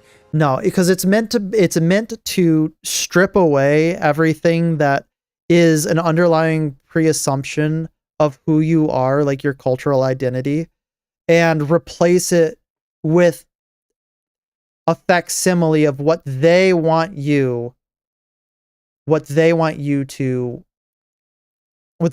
embody. And by replacing it with this, they are expecting you not to know what the original underlying suppositions are. And they're using it to tell you, be like this, rather than be like how you've always been. And in 5 years, the thing everybody means when they say the title, The Odyssey, or insert title here because this works with quite a few things, well, everyone will think of that IMAX movie they waited weeks to see because the theaters were all sold out. That's The Odyssey. Well, this is that, at the largest scale it has ever been attempted, on top of one of the oldest stories we have. My friends, people are walking out of the Odyssey film uninformed about what the original story was because they're not reading it anymore. They can't read anymore Themselves, and they're thinking they have a true grasp on what the Odyssey was and I mean, this isn't new, Nolan let's be fair. publicly credited Emily Wilson's Unfortunately. 2017 translation as an Oh, good. We're going to talk about the inspiration for translation, this film. too. Her book went top 5 on Amazon off the back of this movie. Sure. She has every commercial reason on earth to love it. And yet she told the Associated Press on July 19th, 2026, quote, "I want to celebrate the fact that so many more people are aware of the Odyssey. But at the same time, I had the sense that Christopher Nolan was trying to pack everything in while missing themes that were essential to the poem." But she then listed her grievances. But at the same time, Zeus doesn't appear in the film. Poseidon doesn't appear in the film. Poseidon is the antagonist of the Odyssey. The entire 10-year delay, like the whole reason there is a story, is because Poseidon holds a grudge over the incident with the Cyclops. Yeah, no, they like completely cut out pretty much everything, which is, it's so funny because it's just like, why does this film exist then? Poseidon is not in this movie. Like, what is going on? The gods are, actually. She commented on how the anti-war messaging is incoherent, and she also said Penelope got thinned out far enough that it endangered, quote, any possibility of believing in this marriage. Which is a very good point. Anne Hathaway is not believable in this role as the wife of Odysseus, nor the mother of Tom Holland. So it's like, it's fine if you change the story and if it makes the plot better. I totally agree that there are some points in time where there is okay to have some liberties with the source material, right? Like, especially when you're transitioning mediums. So like if you're going from a video game to a movie, or you're going from a book to a movie, or like even from a movie to a book, any type of direction, there's going to be creative liberties that you have to take because of the medium that you're now going into requires you to make affordances for that medium. Just like how every time you make a movie out of a book, it can never be as long as the book because the book has a lot more time to stay with the person, with the reader. However, it starts to become a problem when you substantively change it. When it becomes something that it's not. When it is so like, I guess a good example would be like, if they, like a good adaptation of Starship Troopers in a roundabout way is Helldivers. Because the source material and the message and theme and the brand stays the same and consistent from one work to another. Not saying that it's one-to-one, but it'd be like if that were a Starship Troopers game as opposed to a movie. But once you start taking away the core elements that make the story what it is, then you get stuff like I guess The Witcher is a good example where it's just like it just took away everything that made it what it was. It's not, you're taking too many liberties. It's not The Witcher. You have my criticisms of Emily translations, but I do agree with her criticisms of the movie. Yeah, I same. I have a lot of criticisms with her translation in an informed way, but well, at least we can agree on that. Then we've got Daniel Mendelsohn, who published his own Odyssey translation in 2025. He wrote his assessment on July 17th, 2026. Quote, "In this Odyssey, there is no cleverness, no humor, no wily charm. In this Odyssey, the hero doesn't trick the Cyclops with his brilliant nobody pun. He and his men just poke the giant's eye out and make a gridiron-inspired run for it." Later, he says, Nolan has merely remade Homer's heroes in his own image, just as he has imposed on Odysseus' adventures values utterly foreign to Homer. Thirdly, we look at Gareth Hines, who commented similarly. Hines adapted the Odyssey as a graphic novel. He posed the same question I have been posing across this channel all year. How much can you change a story's main character before it becomes a new story? Is changed entirely. Right now, today, there are millions of people who spend apparently, according to Hollywood, not too much. Hours in a theater, or a lot, rather. They have a working understanding of the Odyssey. And they don't. They have a working understanding of a Christopher Nolan. Well, these people don't know an Odysseus. I think that's the problem, Colin, is these people think that the story, the stories that they're adapting, they don't even like it. They don't think that they're good. That's the issue, is people like the stories that they're adapting, but they don't, and they think they can do better. Who is honorable and which is just like, are you kidding me? Like, come on, guys. Through the lens of 2026 modern-day therapy-based sensibilities. Odysseus, as a warrior and as a king in ancient human civilization, would not have been guilt-stricken. Not like that, at least. Which means that audiences do not know the Odysseus that Homer wrote. The one who lies constantly, who brags, who gets his own men killed, who orders 12 women hanged in his own courtyard when he gets home. These viewers think Sinon, Elliot Page's character, was written by Homer. Sinon is not in the Odyssey. He's from Virgil's Aeneid, a Roman poem written about 7 centuries later in a different language by a different civilization for a different empire's purposes. Fucking imagine. Nolan imported him and expanded that role. Why? Elliot Page addressed this, stating the character I play is actually not originally in the Odyssey. Just like, holy shit, dude. Like, are you...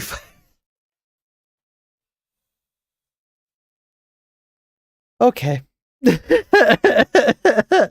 Fun fact, the Witcher games themselves are a really good representation. Exactly. Believe that Sinon is. You see, the issue has nothing really to do with Elliot Page as a person. But I wasn't talking about the Witcher from the books to the games. I was talking about from the games to the television show, and I guess to the books to the television show. The other way around. Or who they are, or their performance at all. Where people did like the source material for both of them for their own individual reasons.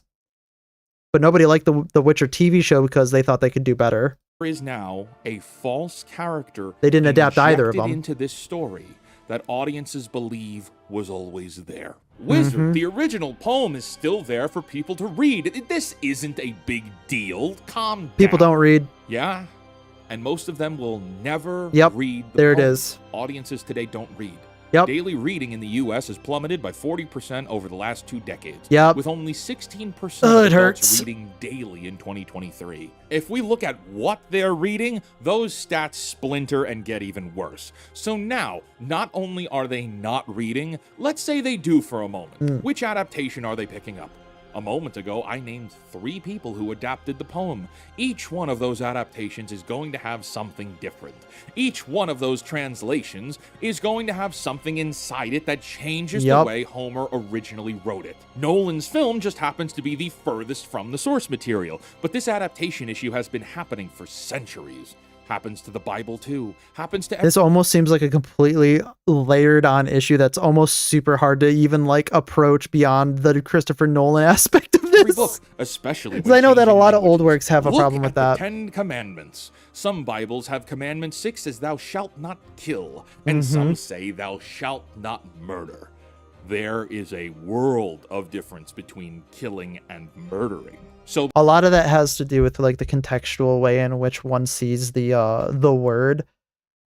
I don't know which one is the most proper translation, so to speak, but usually you can inform that through the other dictates of like the other dictates of the religion, or rather of scholarship around it.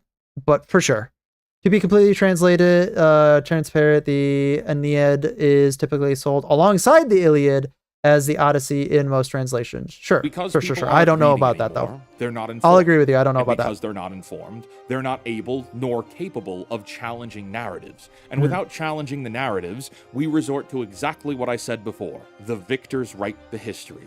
They can change the meaning of every story, of every character, of every culture, claim that it is serving said culture, but all of that is only ever superficially surface level. And in the end, Homer, the Greek poet, is no different than Homer Simpson. History no longer means anything because there isn't the director of this movie the one that did that? Yes, it is. There is no one left preserving. It is. In the past, the Dark Knight was great. A mechanism in which to tell this one stories not so much. To audiences who couldn't access or couldn't understand the importance of the story. Perhaps it was translating languages or translating mediums. In the past, that was all done in honor of the work. The translator was bringing the work to people who've never experienced it before and wanted them to have and he made this exactly impacts that they had had. Today, there is no such faithful adaptation. He's putting his credibility on the line. Nolan's Odyssey has replaced Homer's Odyssey for this generation. Yeah, all that's of the Nolan's sad part. Modern day beliefs have superseded Homer's. And it would be one thing if this was just one movie or one story or one time, but this is all it's a concerted effort. Storytelling. It's not just movies or games or books. Everything everywhere today is being replaced. We see it in Halo on the Xbox, injecting new characters who are there to undermine the protagonist. We see it in Gears of War, too, coming later. I am worried about this. I really am worried because Gears of War is a franchise that's like super close to me. Like, I love Gears of War. I do not want to see an emasculated and changed Marcus. I want to see Marcus Phoenix from Gears of War 1. And judging from the direction that we're going, he's not going to be the main character, or rather one of the main protagonists. It's going to be this person, Carter. And I don't like that. Year, we see it in because that's not what I signed up for Gears of War. And books too. Here's a good question. How many book adaptations have been written with the design to tell the same story from the perspective of the villain as a means of validating their beliefs and actions? Hundreds? Thousands, maybe? Bad is good and good is bad. The battle for culture is not actually about representation or authenticity or, oh my gosh, a girl superhero. All of that is surface level. It's polarizing, and it's meant to be polarizing. It is meant to divide you. It is meant to divide all of humankind. The real conflict is not just Nolan's Odyssey or Mindy Kaling's Velma, right? Deeper than that. The real fight is over what it means to be human, what our actual belief structure is, how we treat each other, what virtue actually means, what our history was, and what it means. Yeah, what history actually is a big part of that. And as we discussed earlier, to change the meaning history is what makes you you, if you really sit down and think about it. Instead of being a cunning, charming trickster punished by Poseidon and having dealt with many other gods, to today's generation of people, he's a pussified man with PTSD that doesn't have any redeeming qualities. Odysseus is a PTSD-ridden, guilt-stricken white man with an honor complex that appears when most convenient for the movie to keep going. Those are two man, what a great hero. Men. But Hollywood is unblinkingly telling you that they are the same. Imagine. Until next time, create, innovate, inspire others to do so as well. Hell yeah, brother. Cancel Disney Plus. Way ahead, yeah. I still have not bought Disney Plus. Fuck Disney Plus. Well, that does give me a little bit of...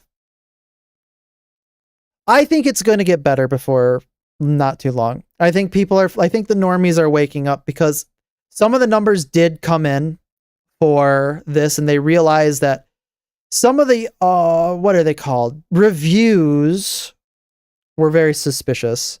especially because like some of them were either being downplayed or being like completely like, oh, what's it called? Glossed over. So hopefully we're starting to get to a better spot. But for now, who knows? For now, I must rest. Tomorrow, as promised, we are going to be playing, at least it looks like we have 5 votes with the majority of the votes here. Sir, we have an orc problem. That looks like it's going to be a fun tower defense game. We're going to be playing that tomorrow. There you go. That's what we're doing tomorrow. I hope that... Am I subscribed? How am I not subscribed to Real Life Fake Wizard? I hope that everybody has a great night. I got to get going. I got to get out of here. I'm actually kind of wiped. Not going to lie. But I hope you all enjoyed your stay. I'll see you all tomorrow for Sir, we have an orc problem. And I hope you all have a great night. I hope that everything goes well. And you know what? I just hope everything good happens. I'll see you all later. See you tomorrow. Bye-bye.